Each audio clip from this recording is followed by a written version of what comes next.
SoundArt introduces an entirely new way to listen to music in your home.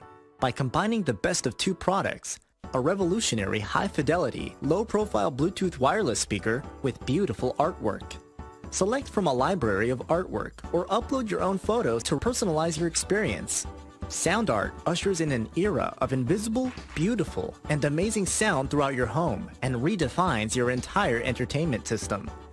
The need to reclaim your floor space and rid your home of unsightly speaker boxes that need to be bolted to the wall is now a thing of the past. Our canvas is printed on high-quality permalite by Breathing Color. And select from our gallery or upload your own. Standard sizes include 16 by 20 and 18 by 24 canvas wrapped. Custom sizing is available, as well as surround sound options.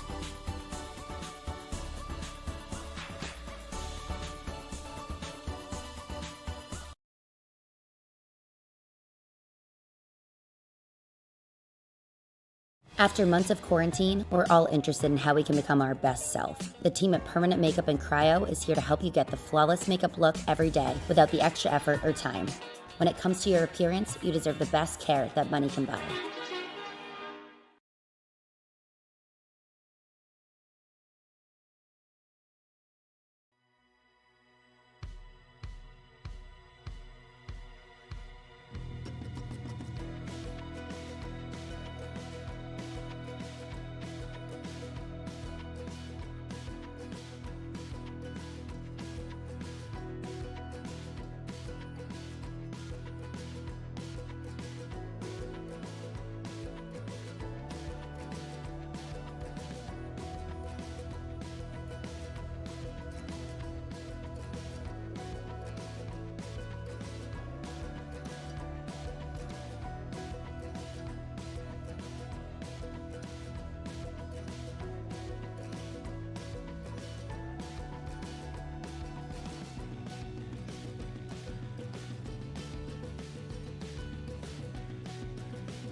Four stops in, and the NORC iRacing Series continues to rumble towards the Season 13 chase.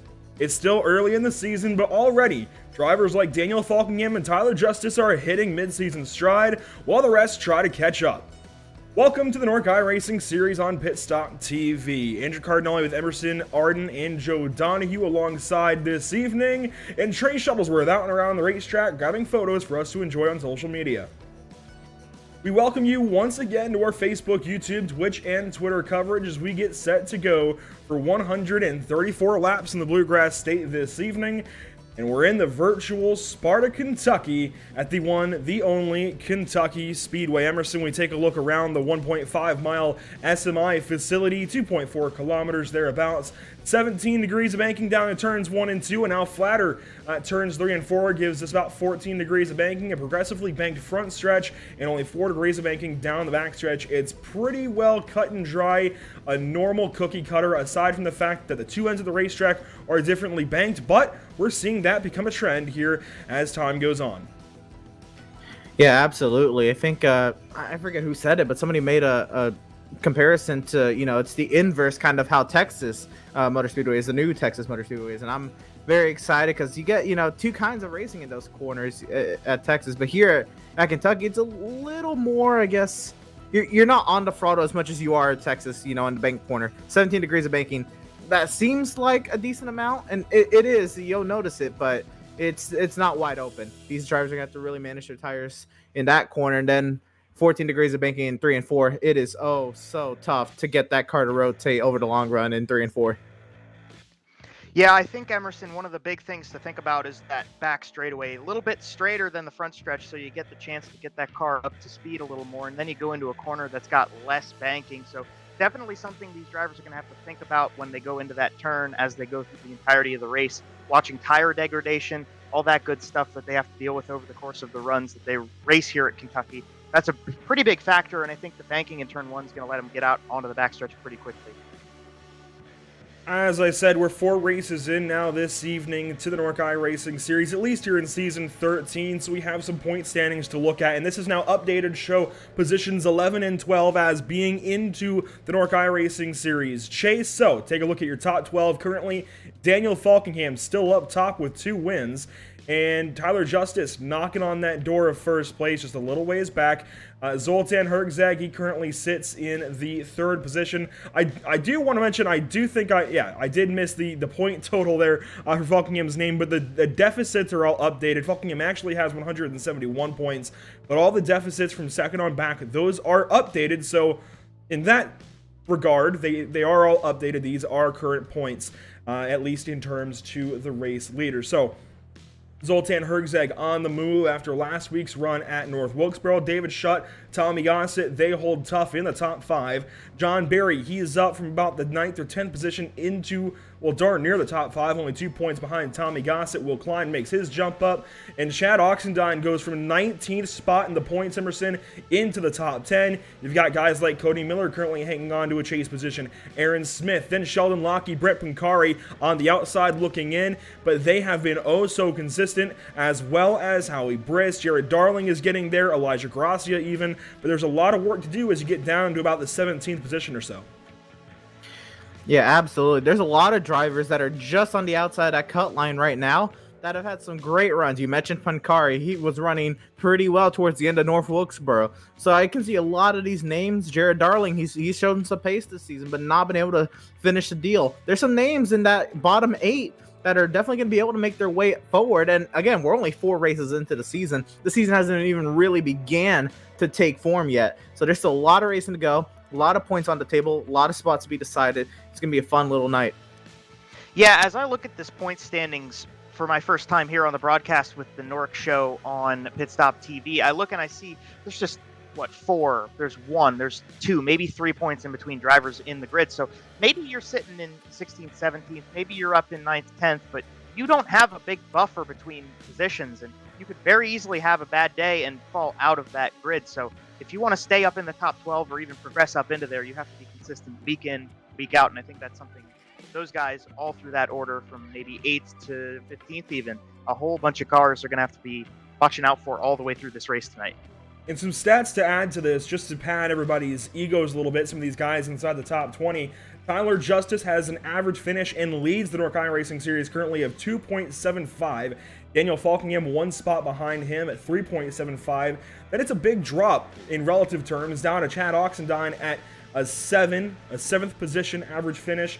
Cody Miller and Brett Pancari, they're tied at 7.67, so it makes sense that some of these drivers, they're up there in points. Zoltan Hergzag, 8.75, David Schutt, 9. Those are the drivers that all have average finishes of inside the top 10. Tommy Gossett was the next one back just outside that top 10. 7 drivers still have all laps completed, 512 now. We did lose a couple of drivers last week. I believe those were Bobby Chaney and Cody Miller. Cody Miller actually missed last week, so that's why you see that 28 car sliding. But Daniel Falkingham, Tommy Gossett, Zoltan Hergzag, Tyler Justice, Spencer Owens, Scott Shire, Sean Williams. Those are your 7 drivers, that have still completed all laps so far this season through 4 races. So going into a place like Kentucky, unless we get a long green flag run and this field really gets spread out, I'd imagine those 7 should still be on that list going into Road Atlanta next week. But just still padding the stats of these guys that are up there in the points and proving why they're up there in the first place. Coming into this evening, talk some more stats here before we really get things going. The official 2 track records that we have to boot here at Kentucky in the NORC iRacing Series. Well, they came on the old pavement here at Kentucky, before the repave, before the reconfiguration, but Femi Olot set the NASCAR Cup track record at a 30.476, and Scott Sanderson, way back in Season 6 in 2017, set the truck lap record here at a 30.991. The previous Kentucky winners here at the Kentucky Speedway in the NORC iRacing Series, those are John Berry back in Season 5 in 2016 and Aaron Davis back in 2017 in Season 6. It's going to be a fun one this evening. We'll take a look at our schedule coming in, and I mean, we keep talking about how great this schedule is. We come in, this is race 5. You can see it on the left side of your screen, 134 laps this evening. But Road Atlanta next week is one that I'm looking forward to a whole lot. The Brazelton, Georgia Pride and Joy is going to be fun. 40 laps next week, our first road course on the schedule. It's going to be, I think, a pace changer, a pace setter for the rest of the season. Oh yeah, I mean, I love stock cars and road courses. It's gonna be a blast to see, this uber competitive field go at it at Road Atlanta, which, other than tests, hasn't really seen, a NASCAR stock cars take to it. That's gonna be a blast. And then, I mean, the flow of the schedule is absolutely insane. You go from a road course to the Monster Mile to another mile and a half. Then you go to the Super Speedway at iRacing in Iowa. There's such a crazy flow of the schedule. It really keeps the, drivers on their toes, and the schedule really brings out the best, and who is really able to adapt to each track type. Yeah, that's a really important part of winning any championship, and especially when you get out in cup cars, is being able to run at all sorts of different racetracks, run at super speedways, run at road courses, run on the regular ovals, all that kind of jazz. You need to be consistent and get points, and I mean, we saw it with those standings. Right now things are in the midst of getting into 10th, 11th, 12th, so you got to be able to step it up at all of those different racetracks if you want to be successful. As we welcome in everybody on our own platforms as well as the NORC YouTube channel, want to remind everybody these broadcasts always brought to you by Tucson Sound Art. Go to TucsonSoundArt.com to place your order today because your picture is also your music. And use promo code PitStopTV for 10% off at checkout. These broadcasts also brought to you by Race Pace Setups. Pick up pace with Race Pace, especially in GT3 and Porsche Cup cars in the iRacing.com service. Permanent Makeup in Cryo in Maine. You deserve the best care that money can buy. Find them on Facebook and Instagram as well as their website, permanentmakeupinmaine.com. These broadcasts also brought to you by Whiplash Media, the official graphic and camera provider of Pit Stop TV, and of course by BAM Racing Videos by a race fan for the racing community. Qualifying getting underway here from Kentucky, and we'll bring up the ticker on the left side. We'll see how these drivers are checking in. It just opened up, so no time's in just yet, but Will Klein is getting out on the speedway. Spencer Ray is also out there. You see his number 6 Apex Action Photography machine on the racetrack, and boy, that car is yawed out. He is sideways, maybe a save. He saves it. He might be able to reroute for lap number 2. Yeah, I mean, it just shows just how hard you're going to be on the limit to try to get, every tenth, every thousandth of a second you can out of these cars. And the practice times, they were really close. You really have to push that hard to even get a decent time. So it's going to be interesting to see as we continue to ride on board. Now on the back straightaway here with David Schutt, as he's already set one time. How's his second lap going to fare? Yeah, you saw he's got about a half second in between himself and Powell right now. Spencer Ray's lap, you had seen him get loose in turns 1 and 2, and that did cost him. You see how much back he is from David Schutt, who goes across the line. Does not that time. We ride on board the line again. We're just getting slowly and slowly getting more drivers in. Tyler Justice puts in, or at least starts to put in a lap here in turn 1. And we know here in the NORC iRacing Series, a lot of drivers will opt generally not to turn a qualifying lap. So we'll see plenty of drivers this evening, as usual, start from the back of the pack with no qualifying time. But Tyler Justice opting to put a time down along with his teammate Sean Powell and Spencer Ray and David Schutt out there on the 6 and 5 cars. Ray did go faster than Schutt on his second lap, so a nice regroup effort there from Spencer. But with 2.5 minutes left, still only a handful of drivers on the scoring pylon, and Tyler Justice, we just rode on board with him, goes fastest, just ahead of his teammate Sean Powell. In fact, by a tenth and a half. Tom Mercier, he gets on the scoring pylon as well. We've got Scott Shire turning a lap.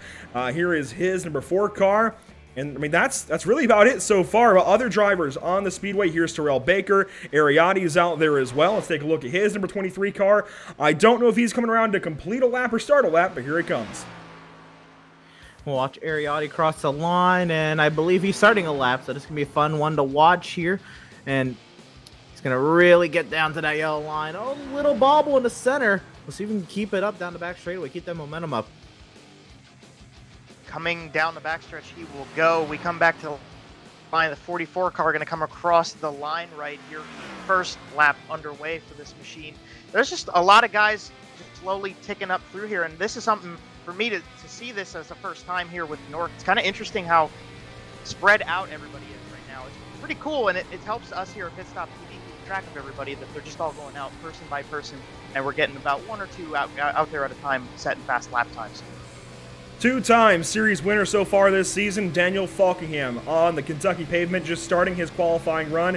Should have enough time to get a couple of laps in. Will Klein goes to second here in qualifying, just 1/1000th of a second off of pole sitter Tyler Justice, at least provisional pole sitter Tyler Justice for now.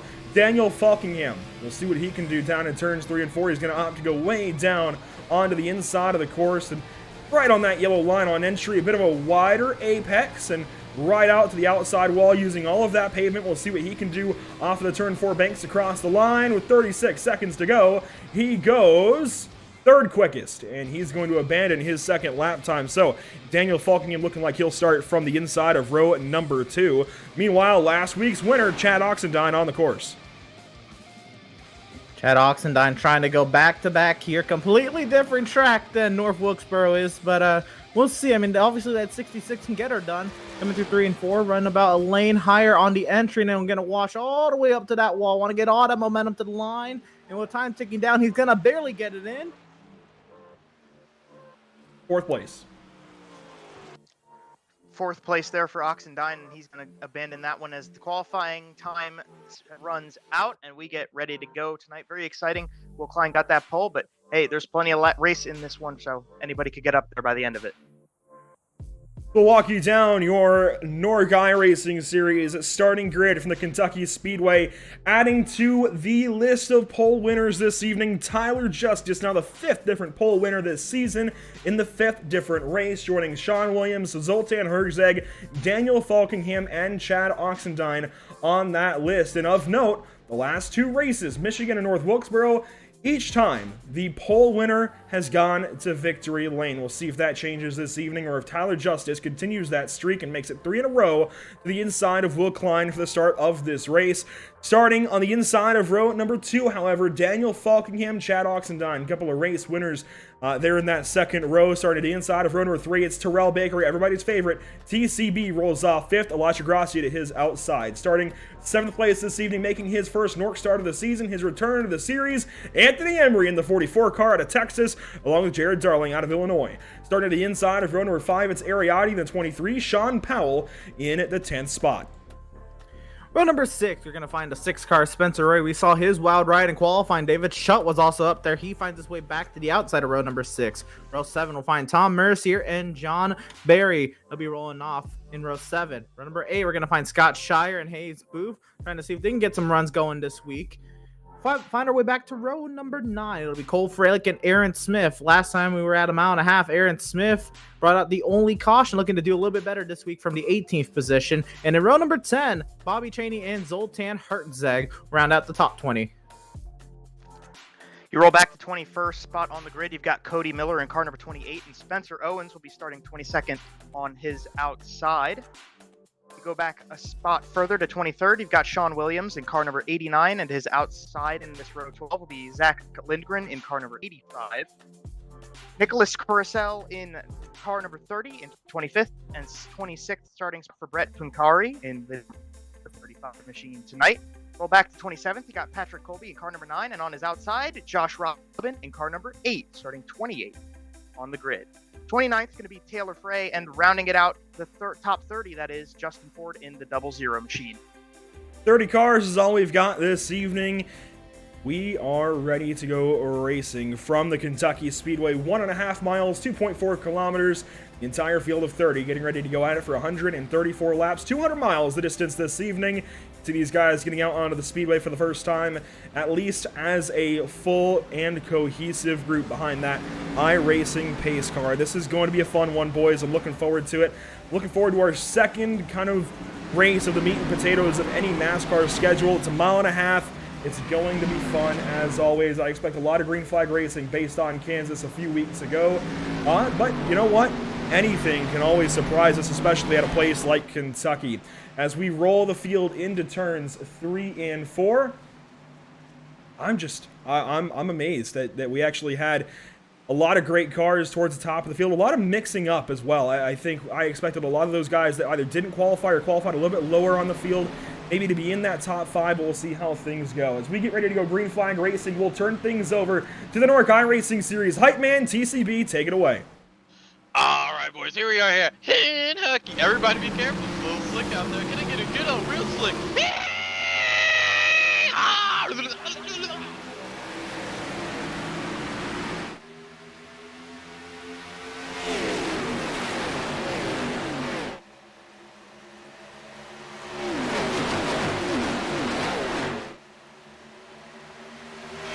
Tyler Justice leads it out of turn 2 for the first time this evening, down to turn 3. Daniel Falkingham in tow. Everybody vying for positions into the corner. We got one around, a caution flag already. Sean Powell, we've got one up and over. I think that's Pankari. Big wreck in 3 and 4, and my goodness, just as the way North Wilkesboro ends, we start off Kentucky with another one. Get a replay here. Turn 3, it's treacherous in a big pack like that. Yeah, I mean, that's a tough way to start the race off, too. But like we said, you carry a lot of speed going down into turn number 3. We'll ride along with the start of this race. I mean, look at this field. We're all so bunched up together. And we come through turns 1 and 2. Everybody kept their horses and tails clean through 1 and 2, but obviously got down the back straightaway and kind of unraveled when they got down into the left bank turn number 3. And there it is. Sean Powell just turns left, collects Jared Darling. And oh my gosh, Spencer Ray, you were lucky. Brett Pankari, not so lucky. Cole Fralick gets a piece as well. Boy, what an incident for lap number 1. Wow, I mean, imagine you're starting the race and you're not even done with the first lap and you're upside down. That is a wild ride, wild turn of events for Brett Pankari riding aboard with Jared Darling here. And we'll see kind of how he takes turn number 3 with that 38 to his outside. Just, I guess the 38 thought he had enough of a run to clear Jared into the corner, and wow, look at that. Yeah, that's a heck of a ride for Pankari there. I mean, Darling had nothing to do with that. Obviously, Powell just thought he had a lane down low, and he didn't quite, and obviously a little bit of contact goes a long way with the stock car and up into the wall. Fralick got a piece of that as well, not as much as, say, going upside down, but definitely not the right way to start off your race. Got to get things figured out and get back out there, though. There's plenty of time left in positions. Already a very quick stoppage of action here at the Kentucky Speedway.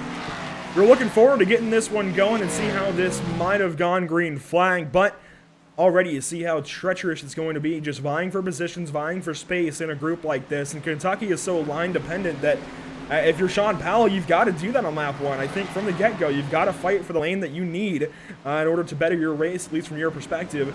Fortunately, there was a car who was inside, a little bit of a mistake, and, well, they've got a few cars wadded up early. Yeah, absolutely. This track, it gets single file really quick, and once a few laps after the restart is passed, after the restart's passed, you really have to, set up overtakes. You have to really, I think, have some sort of advantage over the car ahead of you if you're going to make that overtake. Because it is so difficult to overtake here. When you're all packed up like that, you're almost enticed to get every spot you can like that. And then, like you said, also just set yourself up for the preferred lane through the corner. Yeah, that's very important here coming through these corners. It's so different, and obviously, the race is going to progress, the tires are going to get old, and the field will spread out, and things will get different. A couple guys coming down the pit lane just to top off and get ready to go long term here. But yeah, I mean, it's all important about getting those spots up while you can, but over the course of the run, it really brings the cream to the top. Aaron Smith, Taylor Frey among those pitting this time through. Looks like Patrick Colby as well in his number 9 Ford Mustang. And just like you said there, Joe, these guys just coming in, topping off on fuel, and getting prepped in case we do go green for any length of time here. It's certainly a possibility. Based on the way that Kansas went, I'm going to keep banking on the way Kansas went until we get disproven this evening by a couple of more yellows. It was very clean and green. It was a very good race in all manners. We had great battles, great strategy, and a lot of green flag. It was certainly a fantastic race. What's going to be interesting is we expect about the same kind of fuel strategy where these guys break this race up into thirds. But if we get another caution flag, we could see these guys bank on possibly a one-stop strategy. It's going to at least have to eat up 10, maybe 20 more laps, but it's certainly getting us closer to that possibility. You're going to need about 100 to go, I think, before it's all that realistic, but if we can burn about 20 more laps, it's going to be something these drivers have to at least consider, at least plan for that possibility. Yeah, absolutely. And you got to think, how much off throttle time you have in the turn 3. That is a amazing opportunity to save fuel here if you have a clutch or anything, even just off the throttle. Like that is going to save you a lot of fuel as the runs go on. You have to slow down even more for turns 3 and 4. That's just fuel strategy is going to be a lot of fun to try to guess tonight.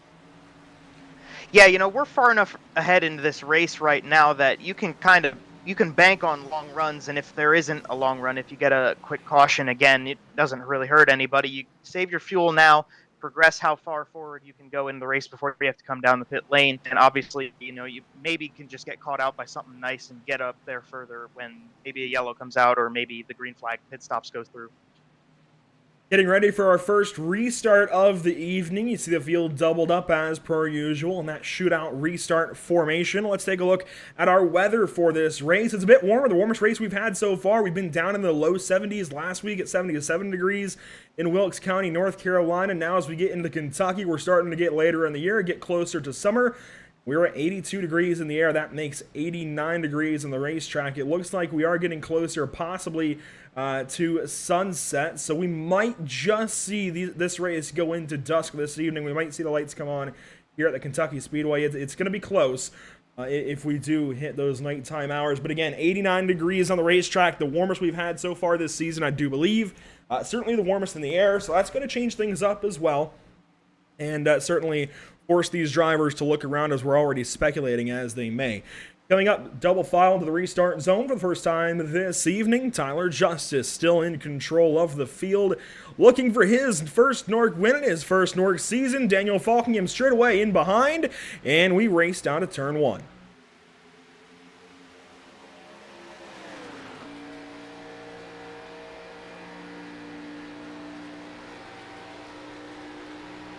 Falkingham digging the bottom side, staying right behind Justice, looking from the rear view camera of Justice's machine down to the corner, and the Chevrolet Camaro of Daniel Falkingham looking even lower now than Tyler Justice through the second couple of corners. Now to turn 4, Tyler Justice leads the first full green flag lap at Kentucky. And a wild restart at that, the way that Falkingham shot straight down from the outside lane to put himself in that position. And then Anthony Emery right up the inside. He was almost in the grass on that restart trying to get around Will Klein. That just proves how difficult it is to overtake. You're trying to get everything on this restart. We now right on board as we look at Emery trying to set up the overtake on Falkingham here off of turn number 4. Yeah, I noticed that aggression that Emery pulled on that restart to try to make up time and maybe get a little further up. Third place isn't bad, and if you can run here for a longer period of time, he was purple just before Tyler Justice set the fastest lap now past the line this time. Very good run right now for Anthony Emery, and sitting pretty right now, not the greatest line there, but sitting pretty in third place can kind of conserve that, run the pit strategy, run the fuel strategy, and maybe get a little bit than those guys in front of him. Seeing multiple drivers start to figure themselves out this evening, see what they've got in race conditions. Shot down to the inside now of Gracia out of turn 4 to complete lap number 8, riding on board with Tom Mercier, coming off of his best run of the season just yet, even if the result wasn't the greatest. He showed signs of life last week at North Wilkesboro. We're seeing what he can do this evening, starting inside the top 10, still inside that top 10. I've got high hopes here for Tom Mercier and the 68 team. Ariati is in behind of that number 23 car. He's got company from John Barry and more. And as I mentioned towards the top of the show, John Barry, one of the only winners here at Kentucky so far in the NORC iRacing Series, a Kentucky native. I'm sure he'd like to double up and go for 2 wins then at his home track. Absolutely. Got some work cut out for him as Hayes Booth goes to the inside here of John Barry. This is the battle for the 11th position. Booth will clear Barry, putting Barry back to 12th. But again, yeah, a lot of work cut out for him here. Now we look forward to this battle. This is continuing on between Gracia and Shutt. Shutt now maintain that outside. And if he can get the power down, he should be fine down the straightaway. No, Gracia will hold station, then Shutt will clear. Yeah, I was expecting Shutt to make that pass a little bit quicker than he actually did. Got a nice battle right here. It looks like Klein was trying to look ahead of Oxen. The backstretch still come. This look to the bottom. Maybe get a little bit of a slide type of pass on the inside into turn 3. He sends it low. and you got yourself a half of a pass through turn 3. Out of turn 4, they're still going to be side by side down the front straightaway. Well, and Oxendine just made that pass, and Klein tried to make it back. Now they stay side by side for lap 11, now lap 12, and Oxendine this time on the outside of turns 1 and 2, and Klein easily goes by on the bottom side. I think we'll see these guys possibly reverse that once more into 3 and 4. If Oxendine could just get a run, he might have a shot at it. But it looks like he will let the 48 go, and now Terrell Baker, TCB, this is a great run out of him so far. And what's interesting is, I mean, he messes around sometimes. He has a few runs that don't necessarily back up his iRating, but he has one of the higher iRatings in the field. In fact, I don't think I can sort by iRating this evening, but Terrell Baker comes in with a rather high iRating. I noticed it going through stats earlier today. It's at a 47.29 currently. That's higher than Chad Oxendine, for example, higher than Elijah Gracia, higher than Tom Mercier, higher than Hayes Booth, higher than John Barry. It's higher than several drivers. He deserves to be up here in the top 10. He's just got to put a race together. Yeah, absolutely. And after the dreadful race last week at North Wilkesboro, not even being able to complete that race, I think right now just running 6th is all the more merrier for this 25 of Terrell Baker. We'll see if he can put this race together. We're only 14 laps in, but it's a nice start. Yeah, you got plenty of time right now. I mean, we're only 14 laps into a race that's over 130, so you got plenty of time to get that car figured out and run a good strategy to start the race, get your fuel saved up a little bit, maybe go a little bit farther than the guys in front of you. That sort of setup. So right now, Terrell's sitting deep, just kind of riding this thing out and seeing what comes to him over the next couple laps before they start worrying about this first pit stop sequence. Seeing some battles here in the midfield, this involving guys like John Barry, Tom Mercier, Zoltan Herzeg, Hayes Booth, Ariati, Josh Robin, the list goes on of drivers involved in this big lockstep formation. And side by side for a couple of Ford Mustangs are Tom Mercier and Hayes Booth. Zoltan inserts his Chevrolet into the battle, and here comes John Barry to the inside of Zoltan. And we'll keep fighting as Tom Mercier going to separate himself from these bunch. Look at this pack, man. You definitely want to get away from that pack as well, because it's a lot of hungry people trying to move their way forward at a track that's very difficult to overtake. Some people may get a little aggressive with their overtakes. We saw kind of that happening at North Wilkesboro. Now I know the environment's different for sure, and you know there's a lot more enticentiveness, I guess, at North Wilkesboro than there is here. But the aggression through this field is through the roof. And I think the quicker you can get away from that pack, the quicker you can kind of get into your own headspace and run your race. On board with Josh Robin here, trying to fight to the outside of John Barry. Robin trying to stick himself to that rear quarter panel of the 74 down to his inside. Doesn't quite work out, and he's going to relinquish that run, but maybe get it wound up a little bit out of turn number 2. He's right behind Hayes Booth, so who now moves to the bottom side. A little bit of a draft in front of him, but these guys all over the place. Kind of surprising to see them so aggressive right now. You think they want to try to conserve those tires, but nope, they're going for it right now.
Absolutely, and you gotta think, after getting absolutely just driven away from by Daniel Falkingham last time we were at a mile and a half at Kansas, I mean, this is a welcome sight for Tyler Justice, and also to his credit, just, wants to put one of these races together. We've seen him, run on the podium in North Wilkesboro, ended not in the way he expected, or I guess anticipated, but nonetheless, he has had podium finishes this entire season, or podium runs this entire season.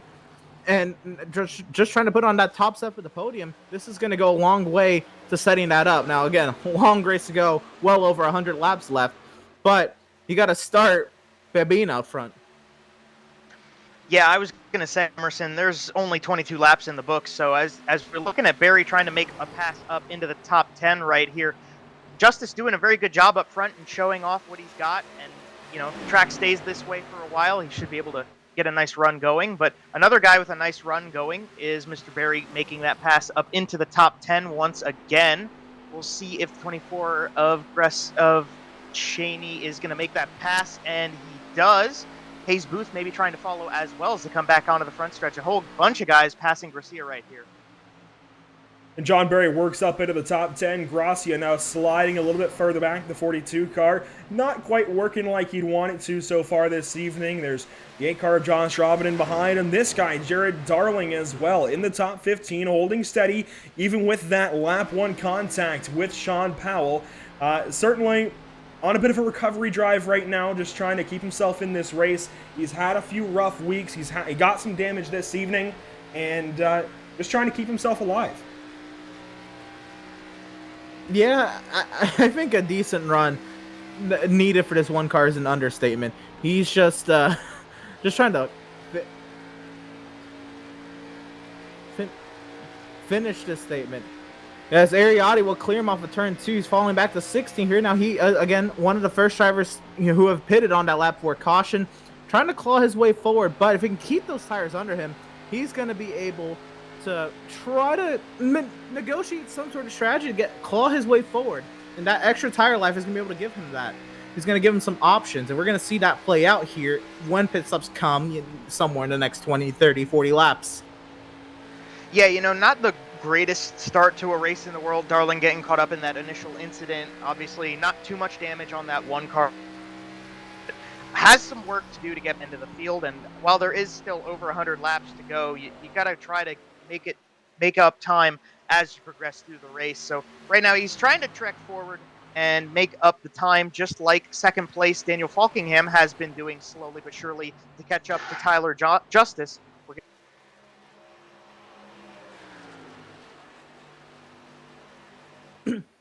Down the back straightaway, we continue to watch Falkingham. He's now closed that gap up, and maybe Tyler Justice's gap that was near 0.7 of a second, that's starting to fade away on this long run.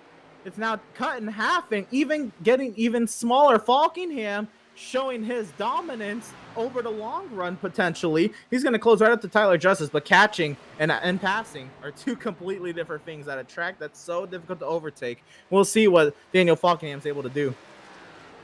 Yeah, right now the track, especially in 1 and 2, it looks like it's a 1-lane groove down to the bottom side. So you're definitely only going to have a couple of opportunities to make up time going down to the bottom right here. You see Falkingham trying to get through the bottom side of 3 and 4 a little bit quicker than Justice. And I mean, it's been working for him so far, but once you get through 1 and 2, it seems like it's 1 lane. So that 20 car is just going to have to slowly trek up there and see what he can do over time. So we continue to watch the top 3 get tighter and tighter. Anthony Emery has also been somebody that just kind of keep clawing his way forward. If he can get to Daniel Falkingham, that could allow Tyler Justice to open up that margin again and kind of baby it. But here comes Falkingham with a little bit of a lunge. We ride on board with Emery watching the top 2 nearly go side by side. Falkingham trying to get to the quarter panel to 7. Couldn't get there yet, but I think it's a coming.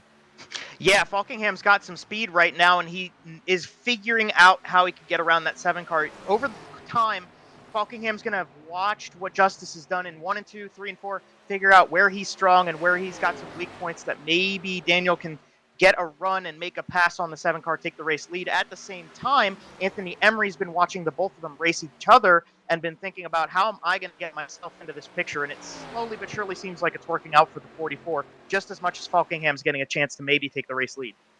as this battle evolves, I was earlier talking about a lot of what goes on at Phase 2 Motorsports with Tyler Justice and his teammates, Mike Bruno in there, Christian Swenson and others, and I was foolishly muted for a moment, but we're back now and got that sorted out.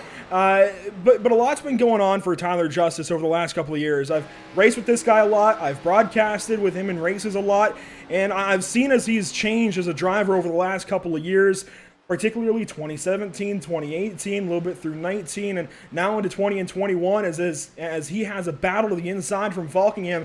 They've been evolving their fixed setup program, it seems, over the last couple of years, certainly focusing on open setup stuff, focusing on Road to Pro, A Open, B Open, you name it. They've been focusing at least on the open setup side of things mostly. He's raced a lot in the NMNTS Racing Series and countless others. To see him join NORC and bring his competitiveness to this series, he fits right in with some of the best I ratings in this series. In fact, he comes in at, it looks like, a 68,000 this evening, almost 6,900, not 68,000. But certainly a high I rating, fits in with the rest of the group, and has been taking these guys like Daniel Falkingham and giving them a run for their money. And as we eclipse 30 laps into this race, we've got to start thinking about fuel strategy, tire strategy, I think, most notably. And the tire's starting to wear off, and I think this is why you're seeing Phase 2 still work on their fixed setup program. And certainly, when your teammate's down for the count early, as you see the pass made from Daniel Falkingham on Tyler Justice, maybe not. He fights back to the outside, now in the wall hard, and Anthony Emery's in it. Oh my gosh, they keep racing, but Tyler Justice just knocked that turn 4 wall down. He was looking for the Colonel.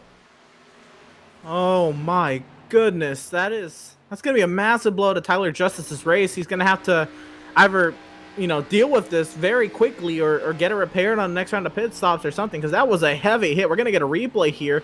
He's just trying to fight to the outside of Falkingham. If you can keep it to the outside, you got a chance, but Falkingham just clears right there, maybe, and into the fence. Goes to 7.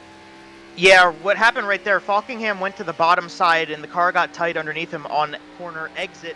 Obviously, the two of them washed all the way up the racetrack, and they seemed like they were doing okay for a while, but then Tyler Justice got those right sides up into the marbles, and the track was slicked off, and up into the wall he went. Anthony Emery kind of evasively avoided major contact, might have got a little bit on the 44 machine, but should be all right to keep it running in second place. Maybe a small amount of damage on the next pit stop, but nothing too bad. And I think in that situation, Tyler's just got to lift next time. Certainly, hindsight's 20/20. He's going to learn that for the next time through. But definitely the 7 car got tight on the outside of Daniel Falkingham, and that is likely going to dash his hopes of winning this race. Now, it's not completely over for Tyler Justice. A lot of racing to go, but if this stays green, and if he has minimal chances to get that damage repaired and get back in this race, it's certainly going to be tough for him to finish any higher than he currently is in the 6th spot, now outside of that top 5. Meanwhile, Emery now checks up a little bit. He got a small piece of Justice when he had his issue, and the 44 car, you can see some right side damage there on that 44 Toyota Supra. He's fallen back to Will Klein, Chad Oxendine, Zoltan Herzeg as they start to do battle into the first corner. But this group now losing Falkingham by a whole lot more than Falkingham ever lost Justice, so you have to wonder if this 20 car is going to keep walking the field and how this run is going to evolve. When you get new damage on your car this late into a run, it gets really, really hard to adapt because you don't even have nearly the amount of grip you had 36 laps ago. So to adjust to, a changing conditions of your race car at this point of a run is really difficult. I think we're going to see that, with Falkingham keeping his car in one piece and Emery having to adapt to the slight damage he has on the right side, but damage as it is. That gap has kind of stabilized at 1.1 seconds. We continue back here watching. This is the 8 of Josh Robin trying to get around Bobby Chaney and Ariotti under attack from Tom Mercier. This little pack back here, they've been going at it since we've gone green from the restart. Yeah, we've had a solid group of cars all together. We're on board with Darling right now in the midst of this tornado. They've been staying with each other and fighting for positions throughout the entirety of this race so far, and you got to wonder how much of their cars have they used up doing so. The guys up at the front, guys more in the 5th to 10th place range, previously hadn't really been dealing with other cars out on track having to use up their tires and fuel to stay competitive, but these guys have, so you got to wonder how that's going to play out when we start getting into these pit stops. Are they going to come sooner? Are they going to have more to put in the car, more fuel to put in the car? What's going to be the difference maker for these guys having been racing so hard all the way through this race so far? Seeing a couple of green cars duel down the front stretch now. Josh Robb and Ariati go at it, and green, usually a taboo color in motorsport, usually signifies bad luck, but these two wear it and they wear it well. That said, had a lot of troubles this season, so maybe there's something to that bad luck charm with green on the race car. But Ariati now fights into the top 10, just ahead of Tom Mercier and passing Josh Robin as the 8 car starts to slide. And you see that throwback for Jared Darling, a preview of what Michael Annette's car will look like at Darlington in the NASCAR Xfinity Series. Gatorade joining Junior Motorsports for that effort. And it's pretty cool to see that paint scheme on the racetrack. A nice little preview of what it'll look like. A different number font, but it will do. As Darling out of Illinois now fights into the top 12, and he's got to get this season going. He's got to get a fire started for his number 1 program, and he's starting to do that this evening, using Kentucky to move closer and closer to a top 10 effort. And look at this, the HMS Motorsport Ford Mustang of Zach Lindgren starting to work north as well. Something's going right for the driver out of New Mexico. And we're right on board with Lindgren. I believe that's Robin coming to pit lane here. I was just about to say, Lindgren is the second driver to pit under that lap 4 caution, or that lap 1 caution. They pitted on lap 4. Him and Darling, they're working their way forward, and here comes Josh Robin trying to find his pit box here. Yeah, Robin comes in to his pit box. A couple other guys are going to come through, and I'm wondering if that's going to open up the floodgates that everybody else is going to start coming through. We'll be watching the race leaders as well as Terrell Baker coming into his pit box right now, but we'll be watching the leaders and further back through to see who maybe makes that move next. And usually when you get 1 or 2 guys to come in the first time, a whole bunch of them follow. So pit stop starting to get underway. This feels a little bit early, if I'm being honest. This feels a bit closer to maybe a 3-stop strategy, because if we kind of triple this, it's going to be just shy of 134, but this could just be a quick undercut and driving further the rest of the way. We'll see how this works out for these drivers making this early pit stop up front. Not a whole lot changing. In fact, none of these guys in the top 10 have pitted just yet, aside from Josh Robin, who was just about there, just on the far side of it. Zach Lindgren, he's still on the racetrack now to the front side there of Jared Darling. Finally got by that 1 car, and there's a battle ahead with David Schutt, Tom Mercier. That 5 car of Schutt starting to go the wrong direction. Of course, he's teamed up with Anthony Emery, Bobby Chaney, so a lot of feedback from that stable, but he's just going the wrong direction currently as this run goes on. And oh boy, someone was in the fence. I think that was Caressel, and it was just in front of Sean Williams. A little bit squirrely out of turn 4. Keeps that car underneath him. We'll keep moving, and we'll live to see another corner. But one pitting, it's Tyler Justice, was race leader, but got that wall and dropped out of the race lead. I was going to say, we're starting to see a lot more people struggle as we get through the runs, getting closer to that wall, having, struggles for grip. I was thinking it's only going to be a matter of time before we see pit stops. Maybe that was what preceded the Josh Robin and TCB pit stops on board with Tyler Justice trying to find his pit box. And pitting now, even pitting short of, the point that would be, the normal point for a 2-stop strategy, the wear I believe and I think for the sake of those drivers is going to get better as the night goes on, as the temperatures drop. The tire wear should not be as bad. Now, we'll see if that actually plays out. But we watch here, Anthony Emery, he's under attack from Zoltan Herczeg as this run continues to wear on. There's a look at the weather on the left-hand side. Those temperatures have not wavered at all yet. Emerson still holding steady, just under 82 degrees ambient temperature, 89 degrees on the racetrack. Is Zoltan Herczeg going to go down to the inside of Anthony Emery? Has him at the line, and a couple of contenders 1 season ago for the NORC iRacing Series Championship go the way of the championship results as well, with Zoltan Herczeg passing up the 44 of Anthony Emery. Out of turn number 2, and Zoltan's going to start to look for Daniel Falkingham. They've suddenly gained a lot of time on the 20 car out of Maine. This could be the beginning of the end for Falkingham, and I think he's going to have to pit. It looks like he is not just yet. He's much slower now, much slower in the center of the corners, and he's, I think, going to lose that lead here momentarily. Yeah, I think it is time to start sounding the alarms in the 20 pit, because he was very low, through 3 and 4, and that's one thing if you're able to keep your speed up, but he was so slow at the center of the corner, and Zoltan, he is coming like a rocket, looking for that 20 car down the back straight. Look at that gap in the bottom right. It's just going to keep dwindling. Does Falkingham maybe come in, right as the 96 gets to him, because it is so hard to overtake here? We'll see. Again, low off of 3 and 4, and here he comes. So the number 20 car going to come down the pit lane here. The 44 follows him in. Anthony Emery, the both of them actually lit him up coming down into the pits. You got the 48 of Will Klein also following. Hertzeg's been running really strong right now, so this is probably the right move for Tom Mercier and all the rest of these guys who just came down the pit lane. Falkingham going to come down the very slow Kentucky Speedway pit lane. You see Emery as well.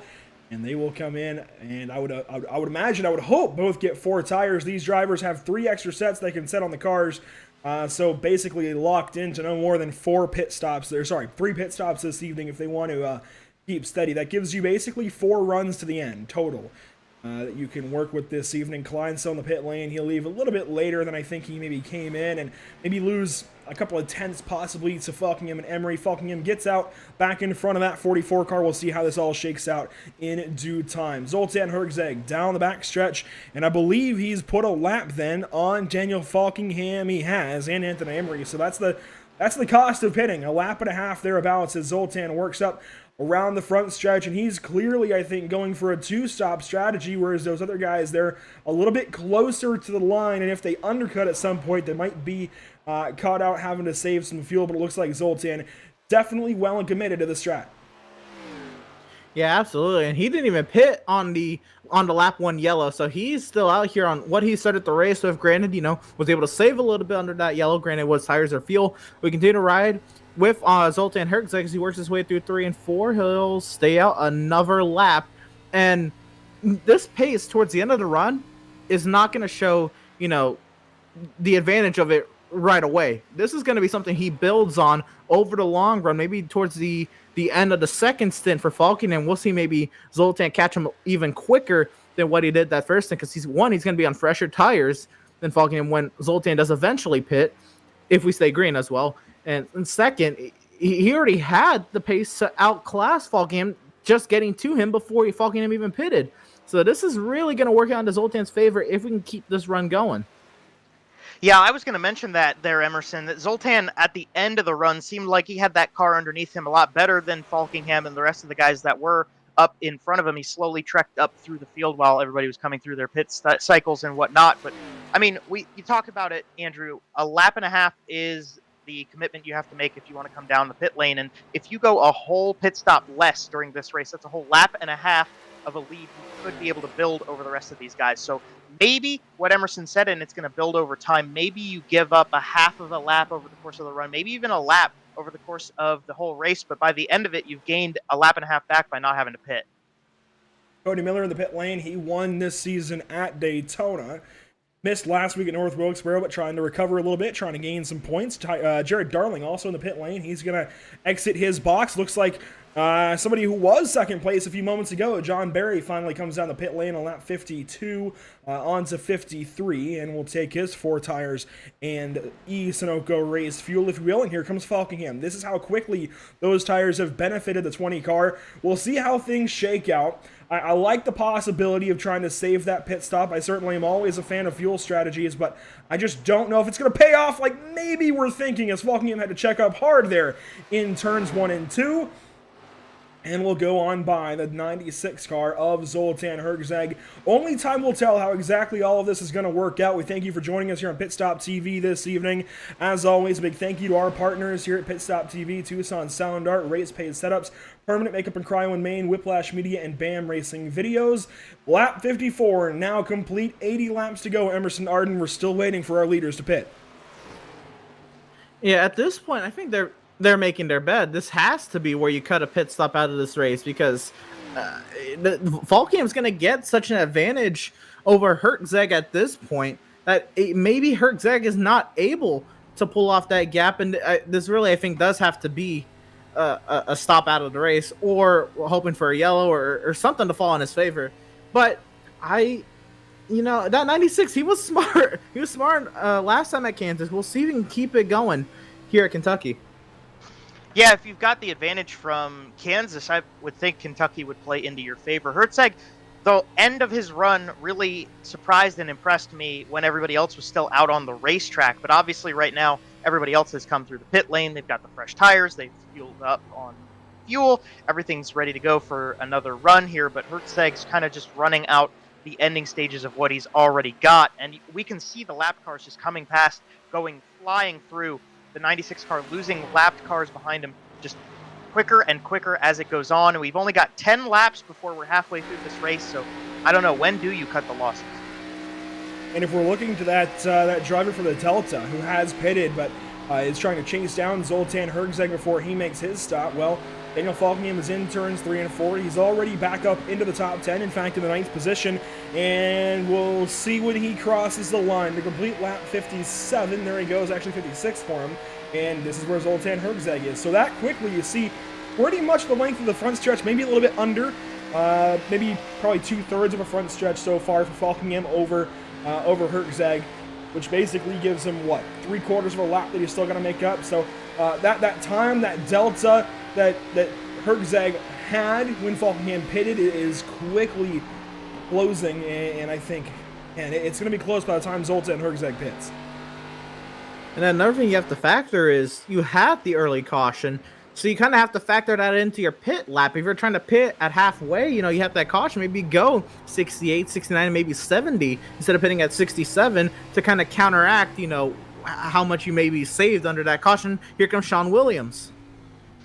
So Sean Williams was running up in the top 3. He's going to relinquish that spot. Car number 89 is going to come down the pit lane. Will lead the way. Wondering if maybe Zoltan will follow lead or will stay out a little bit longer. Another component of this that we got to think about is once that 96 car comes into the pit lane, or like Sean Williams right now, you got Hayes Booth also coming through in car number 11. And there he is. Hergzeg hits the pit lane, car number 96. You got to think about he's going to come out with fresh rubber now, so he will have the optimal runs. He should be faster than everybody else on track when he gets the 96 car back out there, but he's got a bit of an uphill to deal with right now. This is certainly too early if he wants to cut a pit stop entirely out of this race. He's still got 2 pit stops to go, I'd say. He's going to have to go 75 laps almost from this point. In fact, yeah, 75 laps from this point now to the end of the race. I think that's too much simply for Zoltan Hergzeg to do in one go of things. There's David Schutt coming down the pit lane. So the move for Zoltan at this point has to be to just run shorter stints to the end. Somewhere in the number of 33 laps, 32 laps to the end. Well, 2 of those runs, obviously, to the end. It's going to be interesting what Zoltan can do. He's going to exit the pit lane and rejoin the field. Quite a ways behind Daniel Falkingham. He's exiting turn 2 now, and Falkingham's at the line. So certainly losing a lot of time in that bargain is Zoltan Hergzeg, and Nicholas Caressel works his way down the backstretch. He has not pitted yet, although it looks like he did pit on that first yellow flag. So he's got a little bit of extra fuel in the tank, and I think at this point, if you make it to lap 60, you've got to go to about 67. You've got to officially go for that one-stop strategy. I think that's going to be the best bet here, is if you want any chance at getting, the highest spot you can at this strategy, at this point, you do. It's all too much to, try to make a second pit stop at this point, even if it's for just a splash. You're going to lose too much time on pit road. But if he's able to do that, it's going to be really interesting to see where he does cycle out, because he was down, deep in the midfield. Here he comes now, actually, on 62. So we'll see how this works out for Nicholas Caressel. Yeah, maybe if you get a yellow, it'll help you out, as we're on board with Spencer Owens, who was previously running in the second spot. Now will take over the race lead and get a lap led. Falkingham is the car right behind him, not right behind him on track. That's Garcia goes around the outside, but in position-wise, Falkingham is behind him 1 second. You see that number just dwindling and dwindling, so you got to watch the 20 car kind of leading the pack on that other strategy to go one stop more, as it looks like Owens gets way low, way slow in 3 and 4. He's finally going to pit. I think he stayed out just to get a lap led, but again, I'm interested by this strategy. I think this is certainly just way too long, or just a few laps short of what could have been. Spencer Owens going to come down the pit lane and relinquish that race lead. But actually, we can check the stats, and he does get that 1 lap led. It's a bonus point, but I just don't know if that's going to pay off. If this thing goes green, it's certainly going to impact his finishing position. Maybe I'll eat those words, maybe not. We'll see how the race pans out. But Falkingham officially back into the race lead, and now that that has all cycled out, He's already 16, 17 laps deep into this run. He's already got to start thinking about his next pit stop. Sometime about 20 more laps or so, we should see the 20 car back down the pit lane. But while this irons itself out, we will take a step away. As we reach halfway, we will take a quick side-by-side break. Don't go anywhere. Coverage continuing on Pit Stop TV.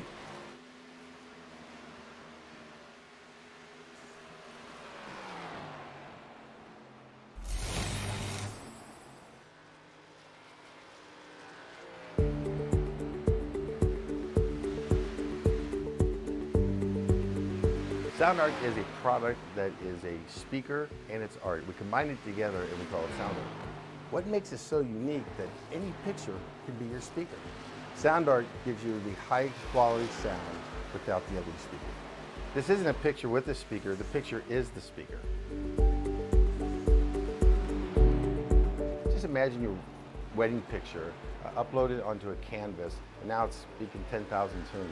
I mean, it's a very cool concept. What we like so much about it that you can take anything that means something very special to you, upload it on the canvas, have it hanging up in your room, your balcony, wherever you want to put it, and now it's a speaker. I mean, how cool is that? It's something that we have that and no one has. No one has this product. It's just a great gift to give anybody. It's just a neat concept. Around here we say, art never sounded so good.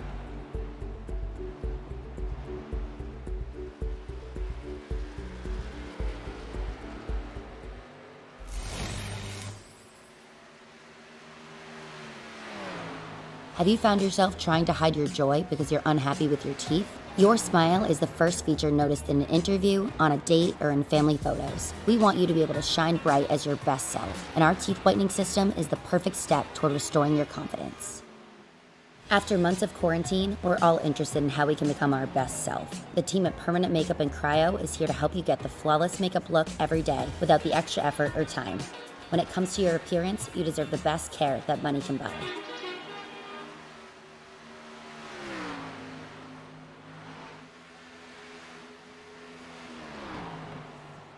After months of quarantine, we're all interested in how we can become our best self. The team at Permanent Makeup and Cryo is here.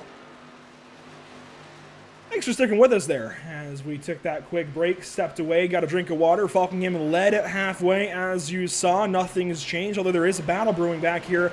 Bobby Chaney just behind Zoltan Herzeg as he goes by the Lat Hayes booth. And here's Zach Lindgren. He's worked his way into the top 10, not quite the top 5.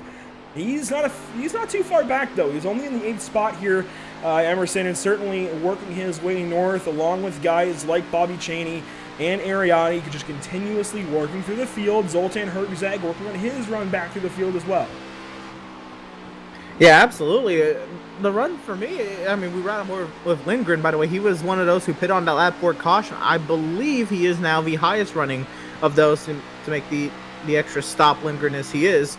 And this could pay off. That fresher rubber at the end of the run, we saw how it paid off maybe for Zoltan just managing it, but Lindgren actually having that rubber, he moved up quite a few spots. He's 4 spots ahead of Jared Darling, who he was behind before pit stops.